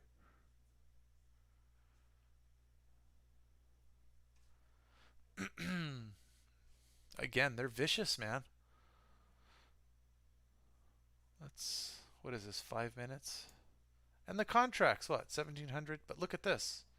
560 contracts on a 5-minute bar. 378. Like, okay, so you're going to play in this bar. Let's say you're playing in this little, yes, it is consolidation, right? But look at when they move it down. 417 contracts right here in this bar. And this one picks up a little bit because there's stops below these areas. But look at the amount here. It's like 836. So anyway, going back to 350 contracts, if you're long 2 contracts, right? Just think about it from a percentage perspective. If you're long, say, well, let's just say you're long 3 contracts, you're 1%, right? Just you as a trader, you're 1% of the liquidity in that low volume 5-minute bar. Man, you cannot put a super tight stop on those 3 contracts, because they're going to stop hunt you for 1% of the liquidity. These are just HFTs providing 80%, so they know what is quote unquote, if they're separate entities and there's, some major ones, they know when liquidity is other, right? So they know that, somebody besides them filled there. And, they've got supercomputers and they're keeping track of that. And that's why they're moving price the way that they are with all these wicks and, the pooling and the stacking. Look. Pool, pool, pool, pool, pool, pool. Look. Doesn't mean it's going to go there. Right? Anyway, the recent ask volume, somebody took 250 on the ask right here at 96.50. It is death by a million paper cuts. It can be. When it's like this, it is. So when you have liquidity problems in RTH, Globex, unless there's news, yeah, just don't waste your time. Find another market. Go trade. I don't know. Go trade one of these markets. Look at gold breaking out. What did I say about gold? Scale in 1695, 1685, 1675, 1665, stop 1640 based on volume profile. Most likely will break the channel and move back up. Good risk reward on higher time frame. Looks good. Playing technically. Anyway, my suggestion was to play some micro gold contracts and scale in that way. So, or look at oil. Oil was beautiful, man. I called this early. I said right around here, 63.50. Nice spot to scale in. Well, if you know me, I took off at TP1, which is at the trend line, and then above the trend line, and then you just, okay, if you stop out here, that's fine. So, it is, let's see, let me use a pen here. Anyway, I did post this on Twitter. Went lower, yes, but in a channel, 1, 2, you would anticipate a third. Liquidity here. And you could see they sold into it. Why? Breakout traders. Low time frame, folks. This is just a 30-minute chart. Represents 1, 2, 3 days. Right? 3, 8, 3, 9, 3, 10. That's it.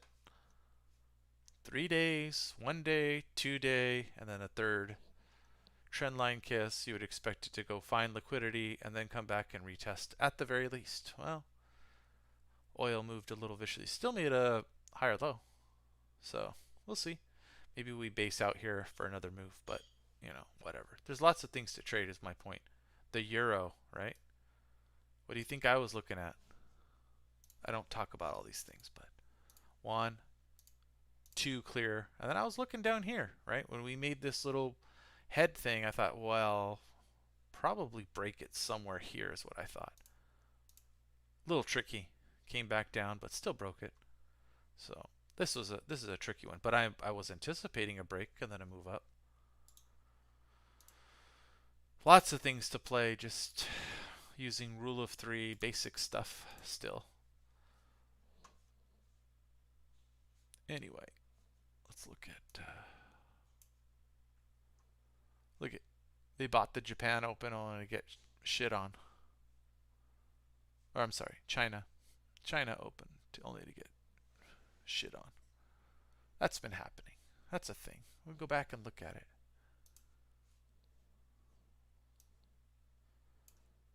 I've been laughing about it, mocking it on Twitter. China pump. It's just a pump and a dump almost every day. Here, China Open is higher. The first. Well, that's Japan. Okay, sorry.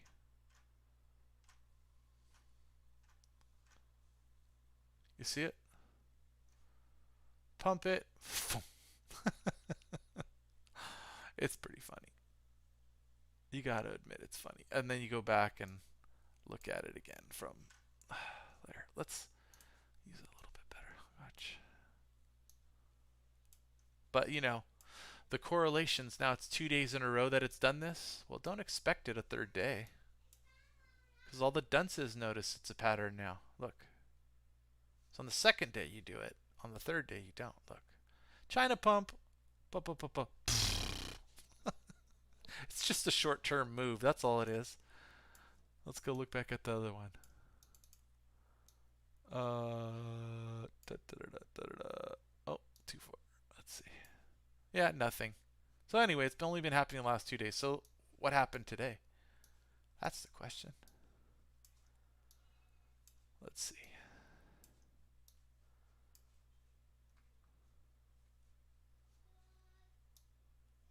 Coming up. We gonna get a China pump today? Are these people buying in anticipation of the China pump today? I don't know. Maybe I'm grasping. This isn't TA.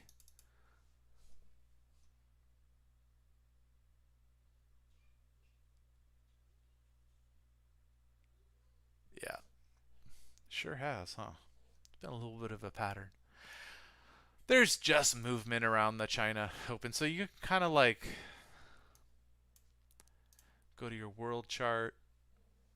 By the way, hey, look at the dollar. You guys remember I had this here when the dollar was here. I said maybe it's going to come in here, come up to here, probably pull back and then go again, moving up to this 93. Hey, look at us now.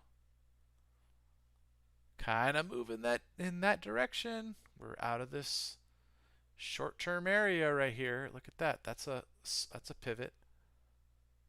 That's a pivot. Oh, we're above it. So anyway. No, I have multiple chart books that I'll open up. I only have certain ones that I keep open during my YouTube live streams or whatever. Because there are certain things I'm just not sharing.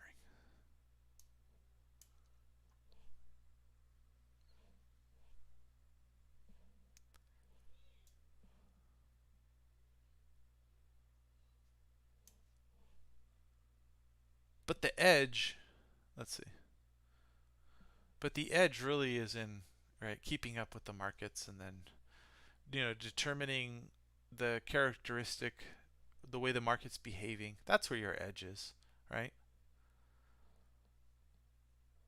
How is the market, uh, are we in a ranging market? Which I nod my head, I would say yes. Are we in a trending market? Are we in a market that's reversing?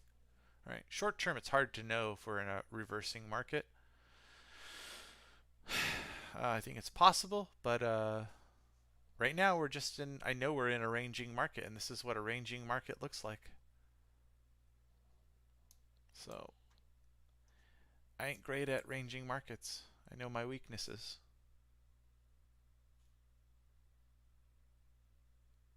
Ugh, yeah.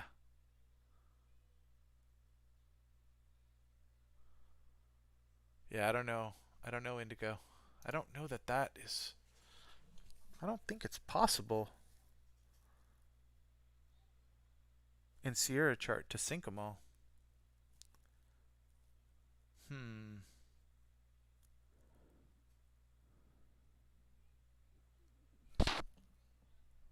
Yeah. Yeah, maybe somebody wiser in Sierra chart. Have you asked the Sierra chart engineering on the support board?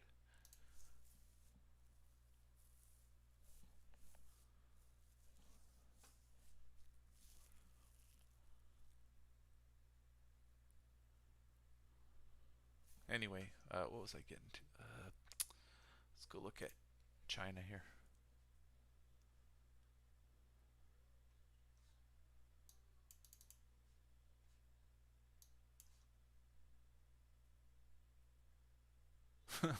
How wrong was that? Weekly. Likely neutral. Yeah, let's go look at the daily.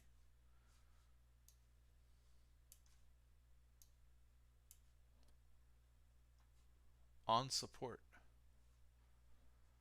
Most definitely. But incredible how it hit all of the measured moves here.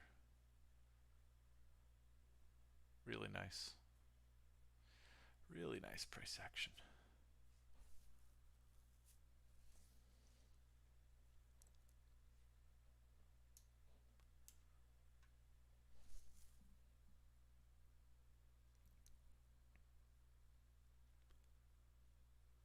Yes, you cannot. You absolutely can.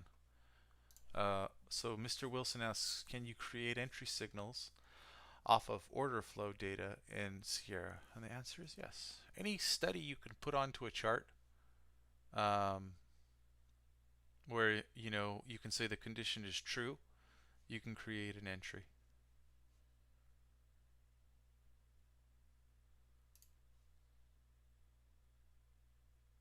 Or if it meets a value or whatever.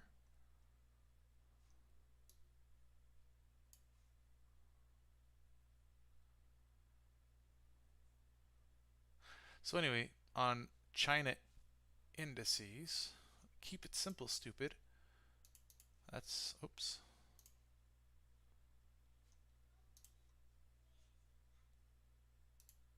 That's resistance. So if you get a move out, I don't know, if you're long MSCI or something like that, it's a Chinese ETF, right? You're watching this, looking to take off.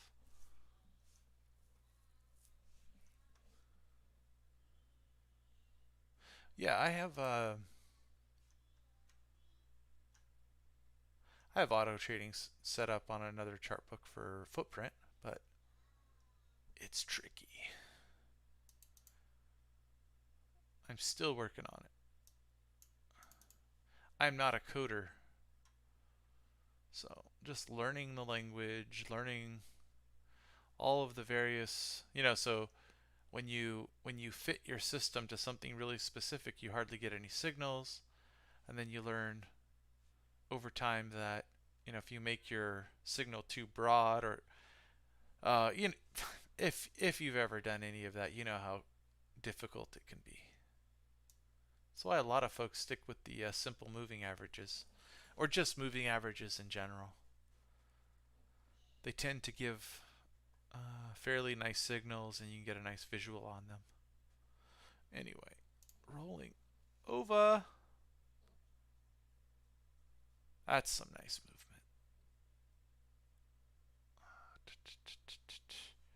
I'd want to see some breaking of the trend line. Look at all these negative deltas here. So stops here, here, right? 2 points it came down. So look to get long. There you go. Oh, I need to move my stops up because I'm looking at this. Did I not fill? All right, there you go. So we've got some momentum, so it might take out the stops. But I think we're also likely to go up to value, 95.50. So anyway, where's that? A 1-to-1 risk reward. So are we darn close? Okay, yeah, a little bit. We'll go like that.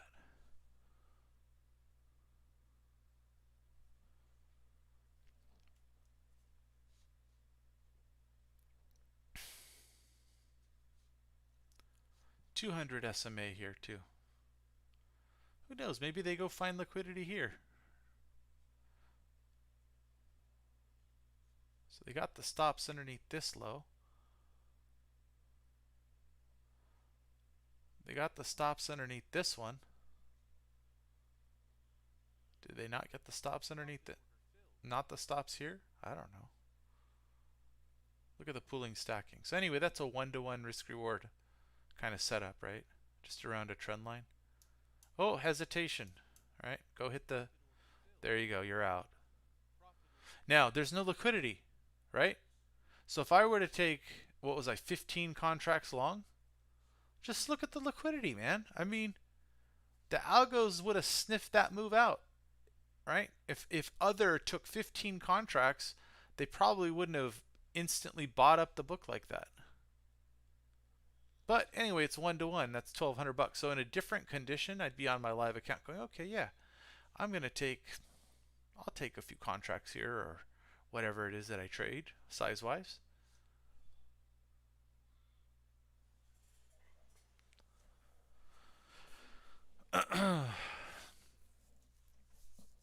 Mr. Wilson, did I answer your question?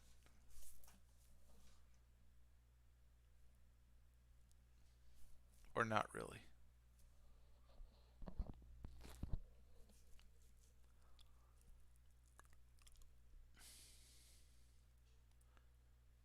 They also found liquidity under today's close. So by the way, all right, see the cash close. T+1 CC stands for settlement plus 1 day or the next session, right? So it's just a fancy way of saying the cash close from, one session ago, which was right here. See that? And that's where the volume is. So probably rip back through it even. Who knows? Yeah, everybody's already looking to go short probably here because of overnight support. But what people don't realize is that you've just taken stops. Go look at the footprint, right? Yeah, good volume. That's why you're getting quick rotation. You've just taken stops below the close and below the low of that candle, right? So that they found liquidity and they're now filled into those stops. So what would the algos want to do here? Potentially rip it back to the upside, but just potentially. It doesn't have to happen. So it becomes highly reactive because you found liquidity. They've got your stop. So let's see on the footprint, right? When it rotated back up, where was profit? Oh, Sierra chart is saying I'm disconnected for something. So I hope I still have an internet connection. Yeah, it looks like I do. Okay. Right, you just want to look at where was the liquidity found. It tapered very quickly, so me getting filled there was just a good guess as far as where it could go. I said it could go a little lower. I took the trade there. If my size was big, they probably would have stop hunted me below that. They don't know where my stops are, but if I'm again smaller size, wider stop, maybe I don't get stopped out. We come back up and test this area. But anyway, where are they taking profit? So volume node. So they found some liquidity here, but they found more here. So, where do they want to take profit after taking your stops? Right? Think about it from the market maker's perspective. Right? Maybe 8 to 12 ticks. What's ATR? 2.25. So how many ticks is that? 10? All right. Well, they're taking profit here at 95.50. So that's what gives me an idea. Could it go straight up? Yeah.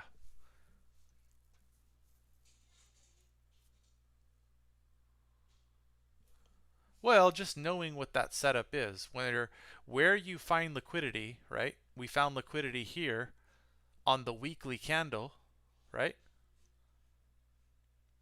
What happened after we found liquidity? Stops, right? And then what did they do? Right? The algos took it the opposite way to take profit. I mean, it could be just a breakout. That happens. But, I'd say more than half of all breakouts fail. In other words, markets range like this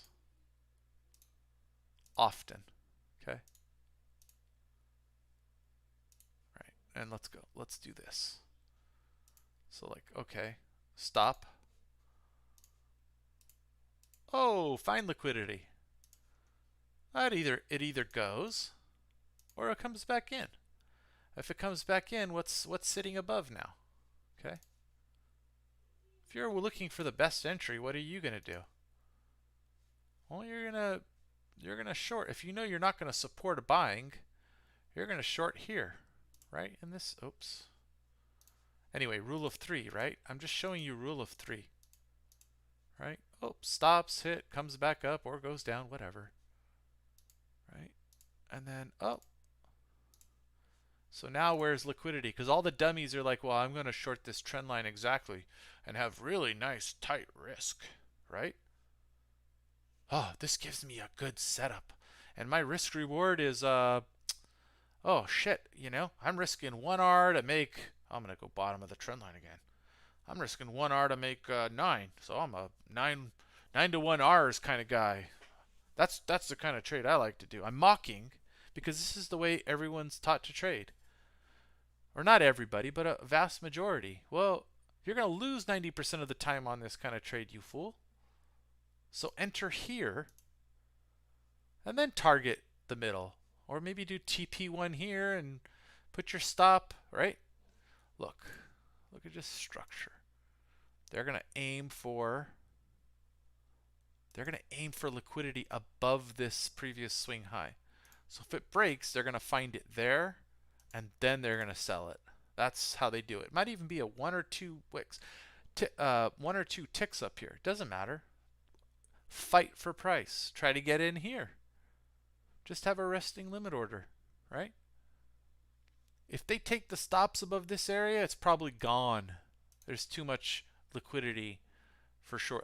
Like this kind of structure, you've already taken a move like this and you're going to double balance. It's already a breakout, right? It's already trend up. So, you can enter above here a lot of times, depending on the slope, depending on what's here. It might go like this, right?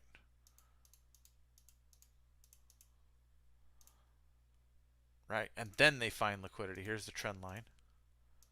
Here's a trend line. Then they find liquidity. Then they, boom, sell it down. So, a lot of times a good entry, if you're a breakout kind of trader, is to go short in here. Because, now you've taken all the longs, right? Eaten their lunch, reversed it on them. It comes back into the bodies. Long just capitulate from balance, and then it keeps going.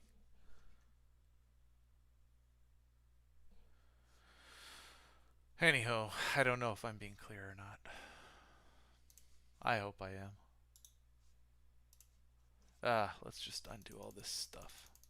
I like the undo button because it's like, just takes it back in time. Helps me to remember what I've said too. Anyway, look. Everybody's shorting here now. We're right at previous structure, right? 96.75. See that?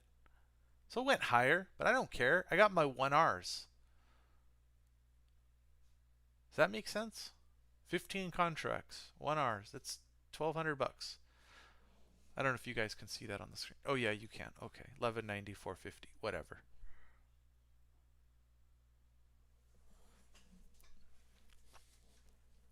Anyway, my point here is that everyone's going to be looking to go short, but I think they're going to launch it. You know why? Because what people don't recognize here is that what we just broke is the closing volume, which has the greatest volume. So it's not your typical, oh, come down, take the trend line, come back in, and, short the perfect structure. No, what's generating this bounce is the close. So contextually, it's a different situation. So I think we go take it. Is that high probability A++ to go take it? No. The high probability is to get out around value area low. Because, we might reject off value area low, then establish a new range for tonight, even lower. Right? Go hunt the stops at the lows. I don't know. It's just probability, but experience says that we go find some liquidity, and then if they want to take it down, again, these guys in this time frame are vicious.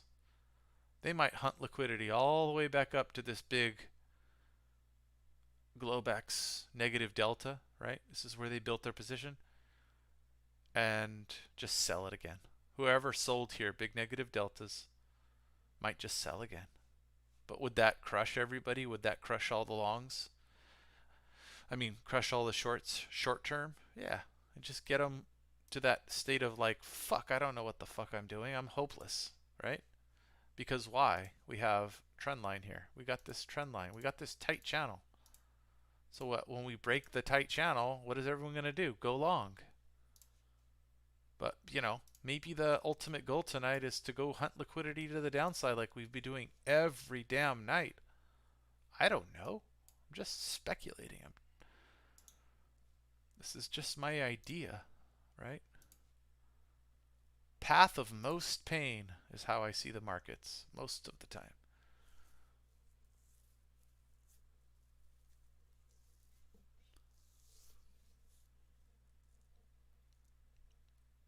Well, Mr. Wilson, you say more conservative target is higher probability. So baked into that statement is what is conservative. So conservative doesn't mean a tighter price target. Conservative is the context which determines whether the likelihood of price reaching that point is high or low, right?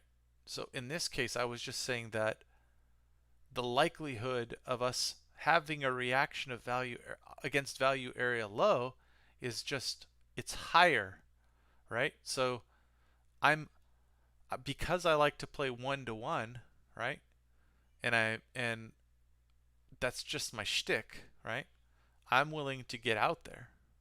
Maybe the smarter thing to do would have been TP1, right? 5 out, move stop up here, 5 out above trend line, and then 5 out at 20 SMA, right? Something like that. Because a 20 acts like something. And then this was a big seller, so, you know, maybe we don't quite get there. Something like that, right?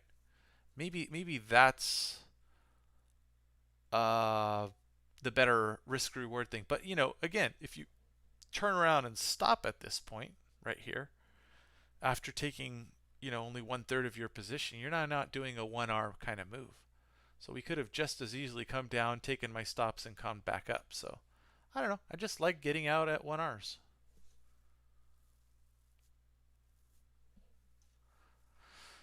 But certainly time is risk. So as time elapses, there's more risk inherent to the markets. Because news, you know, whatever. Anyway, China open. Maybe that's another aspect I didn't talk about it, and I didn't think about it, to be honest. I think the more I talk, the less I notice. I think that's pretty much everybody, right? China open, there it is.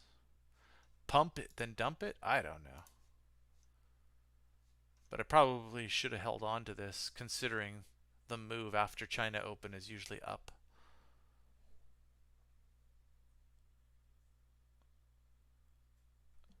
It depends on the structure, my friend. So, yeah, the stops I will sometimes move to break even if I feel that the price action into an area of resistance. So I'll give you an example, but there are so many scenarios. Okay, so this red box that I'm going to make is going to represent an area of consolidation. Well, I'll just make it easy here. It's not that hard. All right, and then price moves down, okay? Now let's say this is my green zone and I'm long from, I don't know, here, right? And let's assume that at the beginning, price moves in my favor, okay? And it moves to here, right? And let's say I'm long from, I don't know, let's just put the R's on there to make it easy. My stop's here. I'm long from here. And I know that there's structure here, right? Well, this is already above 1Rs. Okay, well, I want to make it 1Rs. Okay. So let's say my target, let's move this whole thing up. Okay. Well, I want to make it 1R so that it's more relevant. Doing the whole, I can't select something because I have multiple things. Oh, yeah, there it is. Okay, cool. All right, let's say this is the situation. All right.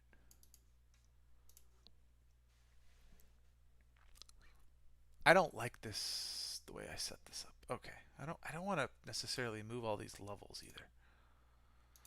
So I put time into some of these levels. Okay, let's say the long is here. And yeah, that's better. Okay. All right. I got to do this right or it's not going to, you're going to shoot holes in it and say like, well, that's not always how it works in the real market. All right. So we're playing the breakout. I'll make it red. We're playing the breakout. Oh, God.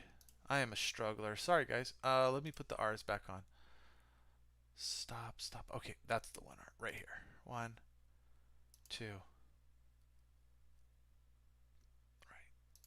Right. Okay, this is perfect. Because your take profit is into the structure, right? And then your long is here, right? So you're entering and you're like, this is a fake out, okay? And your stop is, say, down here, right? You think the market is so bullish that it busted out after a, like, I don't know, a big down move, consolidated, another down move, consolidated. This is like the third consolidation. You're like an Elliott wave kind of guy. Hey, there we go. Rejecting it up against 3,900. Anyway, we're making that move. Fuck, should have held long. Shoulda, coulda, woulda. Anyway. So, going back to Indigo Mines, you always move your stops to break even. So, all right. Consolidate, move. We think it's a failed breakout, but you buy here. So your take profit is into resistance, okay? If when we move back up, we just go like this, and then it just runs into a fucking wall, and then it, thump, instantly back down, but then it kind of, they pull the book and they allow it to come back to this level, right? And then, thump, big selling. Maybe it doesn't quite hit your take profit, right? And then it kind of comes back down. I know the way that fake false breakouts typically work in the E-mini. You get this move, thump, it gets bought right back up, and then they push the stops. Typically, not always, typically. So if you had the price action where it kind of came down, thump, came back down, they slowly let it come back up here and didn't just rip it right back through. They're probably defending and they're going to send it back down, right? So it becomes like I guess the Wyckoff throwback and then boom, continuation. In that kind of move, and again, this is all really tight, but in that kind of move, I would absolutely take my I got too many lines. I'd move my stop like this. Or even break even or something. Because, if it comes back after a fake out like that, you can come back several times and still go up, but the probabilities are lowered, right? So Indigo, hopefully that kind of helps you. It's a little bit context dependent, isn't it? All right, Lucky, have a good one. I'll be done here soon because it's 15 after 5 and I do want to hang out with the fam. All right, Lucky, have a good night. Cheers.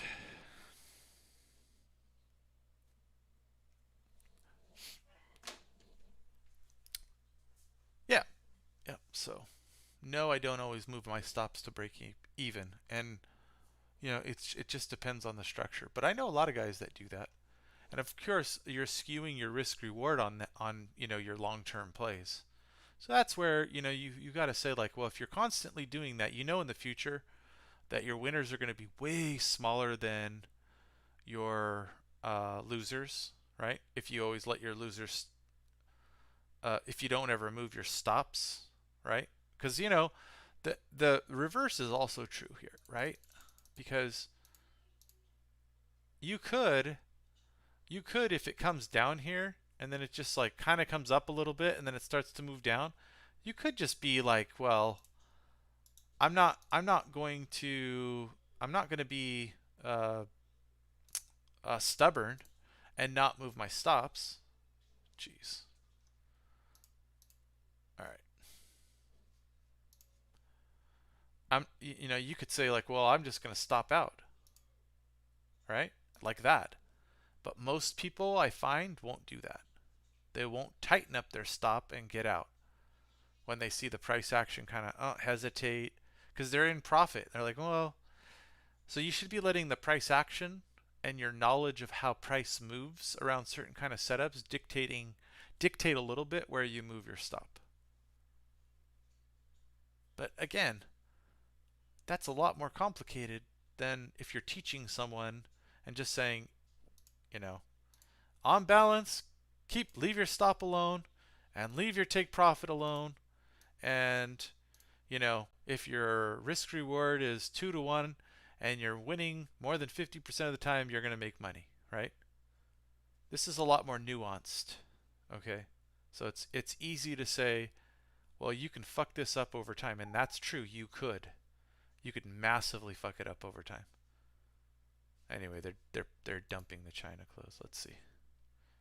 See if we get filled here.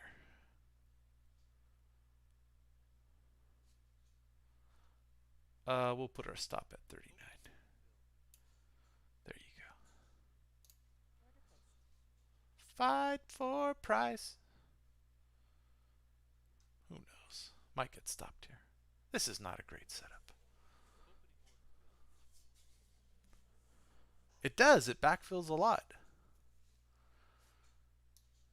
Anyway, let's see. Am I being suckered into, hey, China pump and dump? Maybe. Might just come up, take all the stops, and keep going.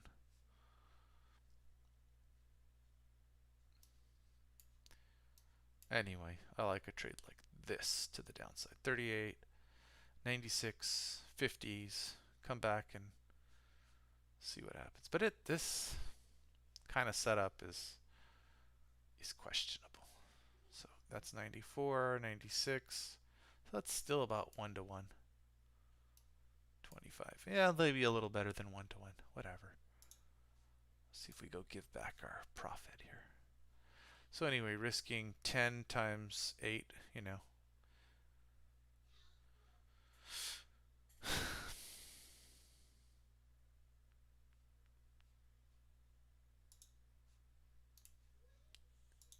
Anyway, let's undo this. I need to eat some dinner. My goal today was to eat like brunch-ish meal and then dinner, and that's it.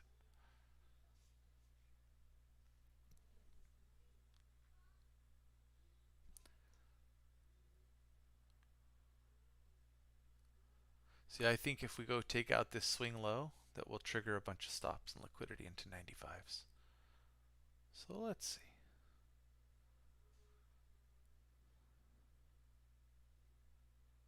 If you're right like 90% of the time on this kind of move, shoot, go take profit.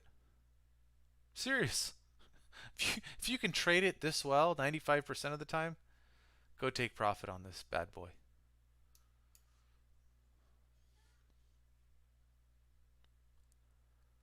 Why? Because then your risk reward doesn't have to be 1.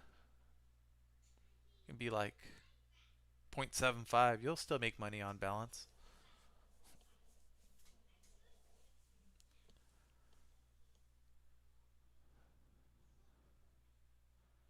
Hey Indigo, have a good night.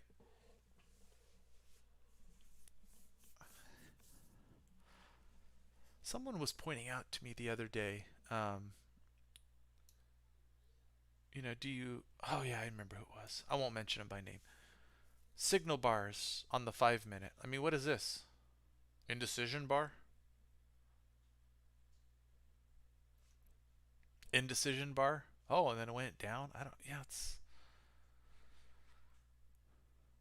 3 green candles. Oh, pump it up. Well, yeah, it did make a little bit higher, but not very much more. And where you put your stop on a move like this, below the last candle?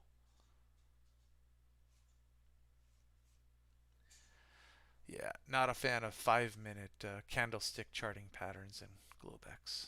Watch them rip the stops all the way to the top. Watch. We'll see. Got this ones. Got this. Got the stops above this candle. If only it moved so perfectly. Let's go look at the TPO.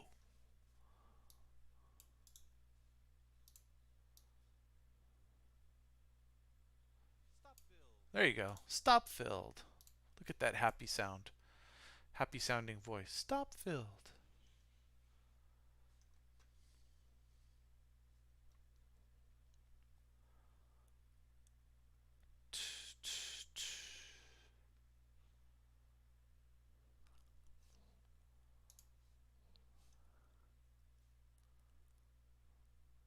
Pull that liquidity.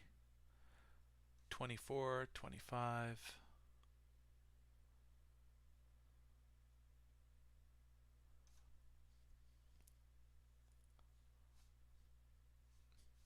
Are these lots other or are they self from the algo's perspective?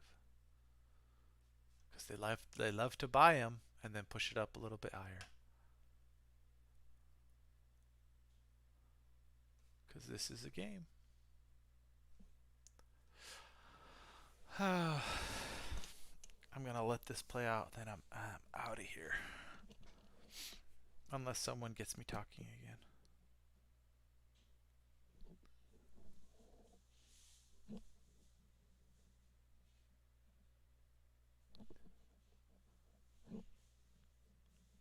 I think I'm gonna change the title. I'll just leave this.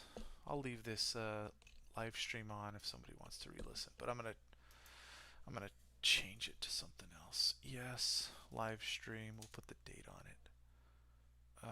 2021 0310 Globex. We'll call it. And we'll take off the introduction because I was gonna put chapters on this.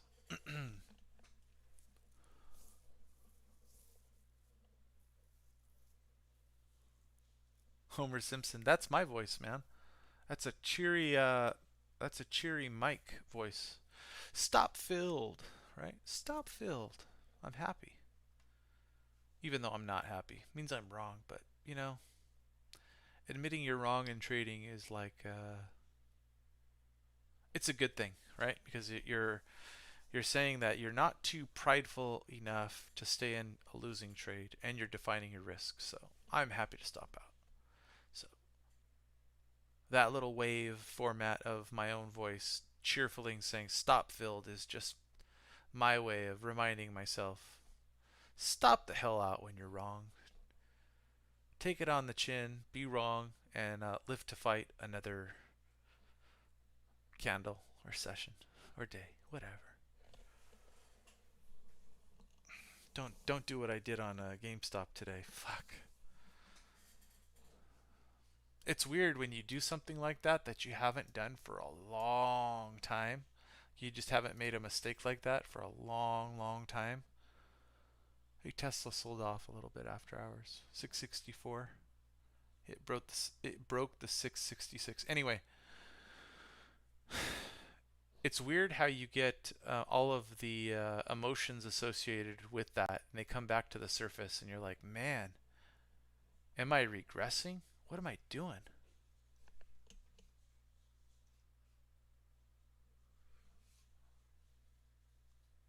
Anyway, there was a time where I would just I would go way too big for my account size, playing the Nasdaq. And then like I used to be so good at trading the open. Like I don't know if it was just because of the candle structure and I was scalping it. That's probably it because there's a lot of noise, right? but I just get the feel for it. It was all feel, and I'd be like, this feels like we ran out of steam.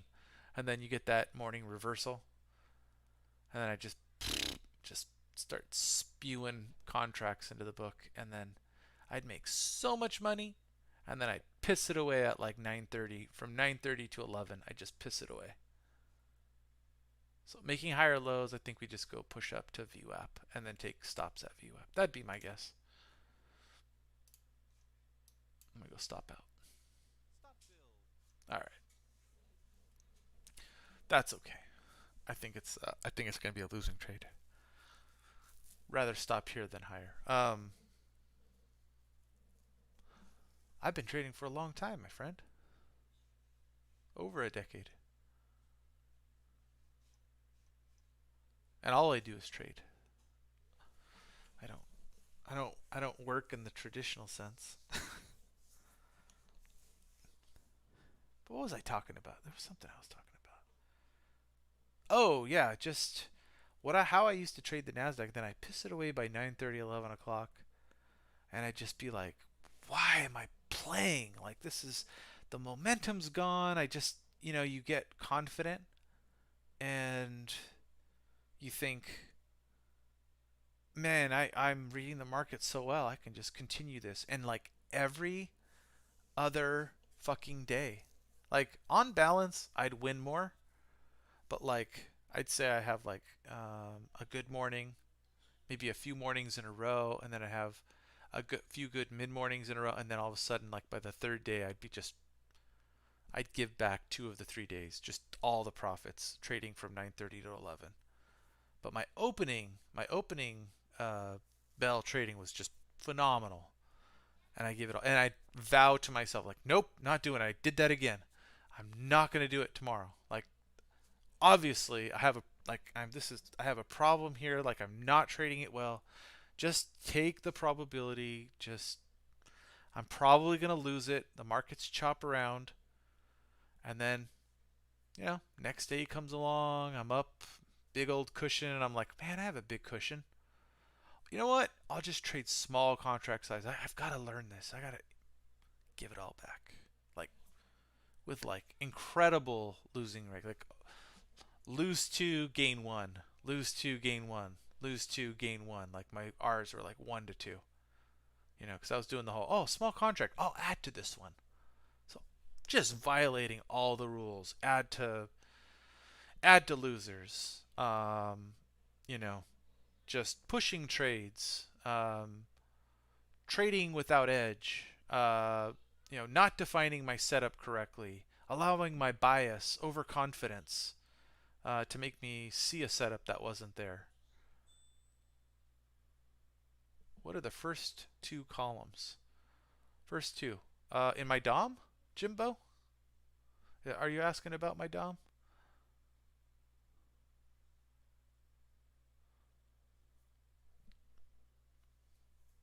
I'll wait. There's like an 8 or 10-second delay.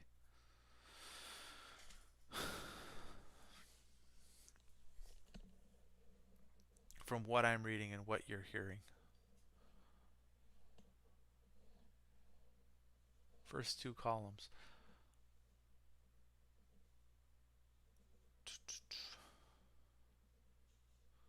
I hope it's the same Jimbo from Discord. If it is, what is going on, my friend?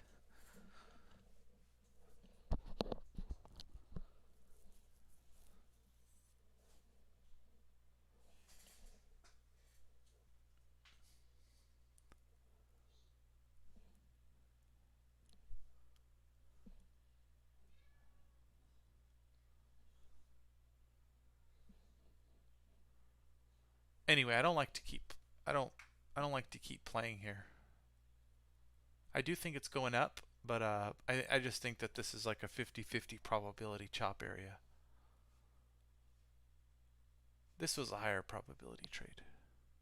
So anyway, Jimbo, you're not telling me what your question is regards to the first two columns. There's lots of columns, but I'm assuming you mean the DOM. So this is current traded bid volume and current traded ask volume for as long as this DOM has been open. So that's what that is. I typically reset it at the RTH, or sometimes I'll just reset it when I want to keep track of the current traded bid volume. So you can go like this, and you can highlight it and right click it. All right. Current traded bid ask volume below, or current traded bid ask volume above. Watch what happens when I hit above. I'll remove it. Gone. No way for me to get it back. It's just accumulating. This is a nice way to keep track of rotation. See that? You can see it on your footprint, but this is going to aggregate from this point in time. So if you did this, I would recommend you do something like you go into tools and you do like a oh, I gotta find it. I don't know, vertical line like this. Okay.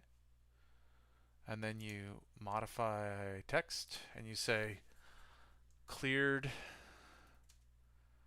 CT current traded B or AV, right? Current traded bid or ask volume on this bar. Okay. And now you have the node up there. And now when you look at your DOM, you now know, hey, above, what was it? 3,900.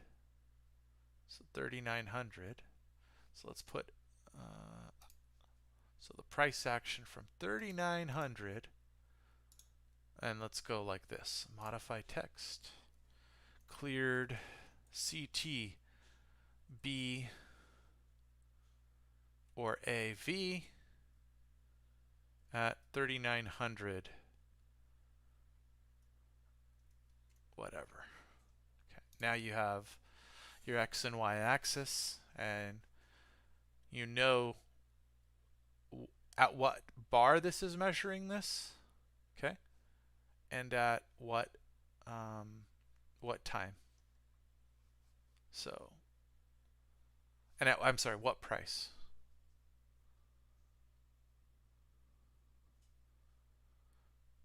Jimbo, are you the same Jimbo from the Discord? I don't know if your yes is saying yes to that.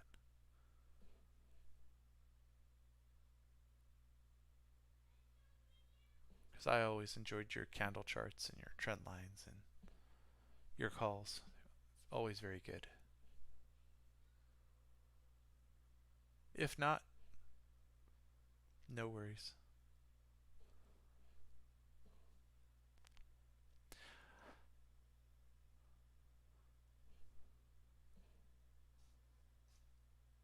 So if Indigo Mines was here,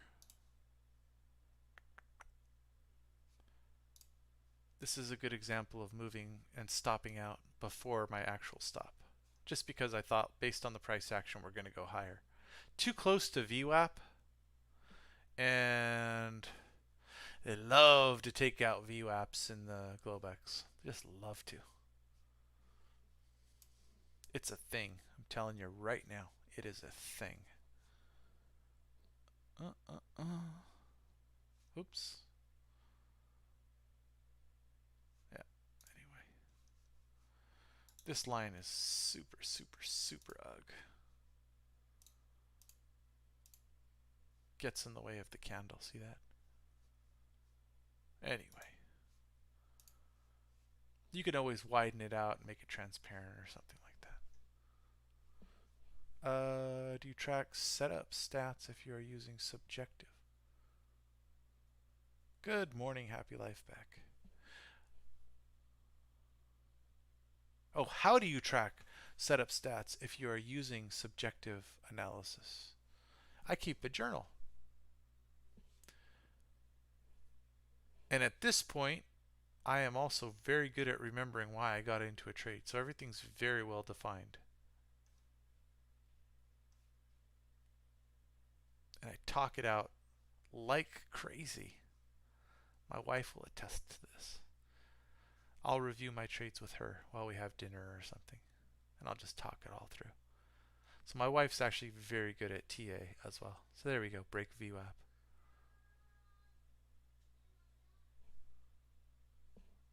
Like very good. Oh. But my wife is not an evening person. She doesn't like to talk numbers or philosophy at night. She likes to wind down and just chill. And for me, late at night, I go gangbusters. Oh, okay, no worries, Jimbo. I go gangbusters at night philosophically. That's my thing. Anyway, let's go look at the footprint here. Whoop, there it is. Come on, fill me. EP11. We're gonna distribute up here. I don't know. My kid. They love hunting those VWAP stops.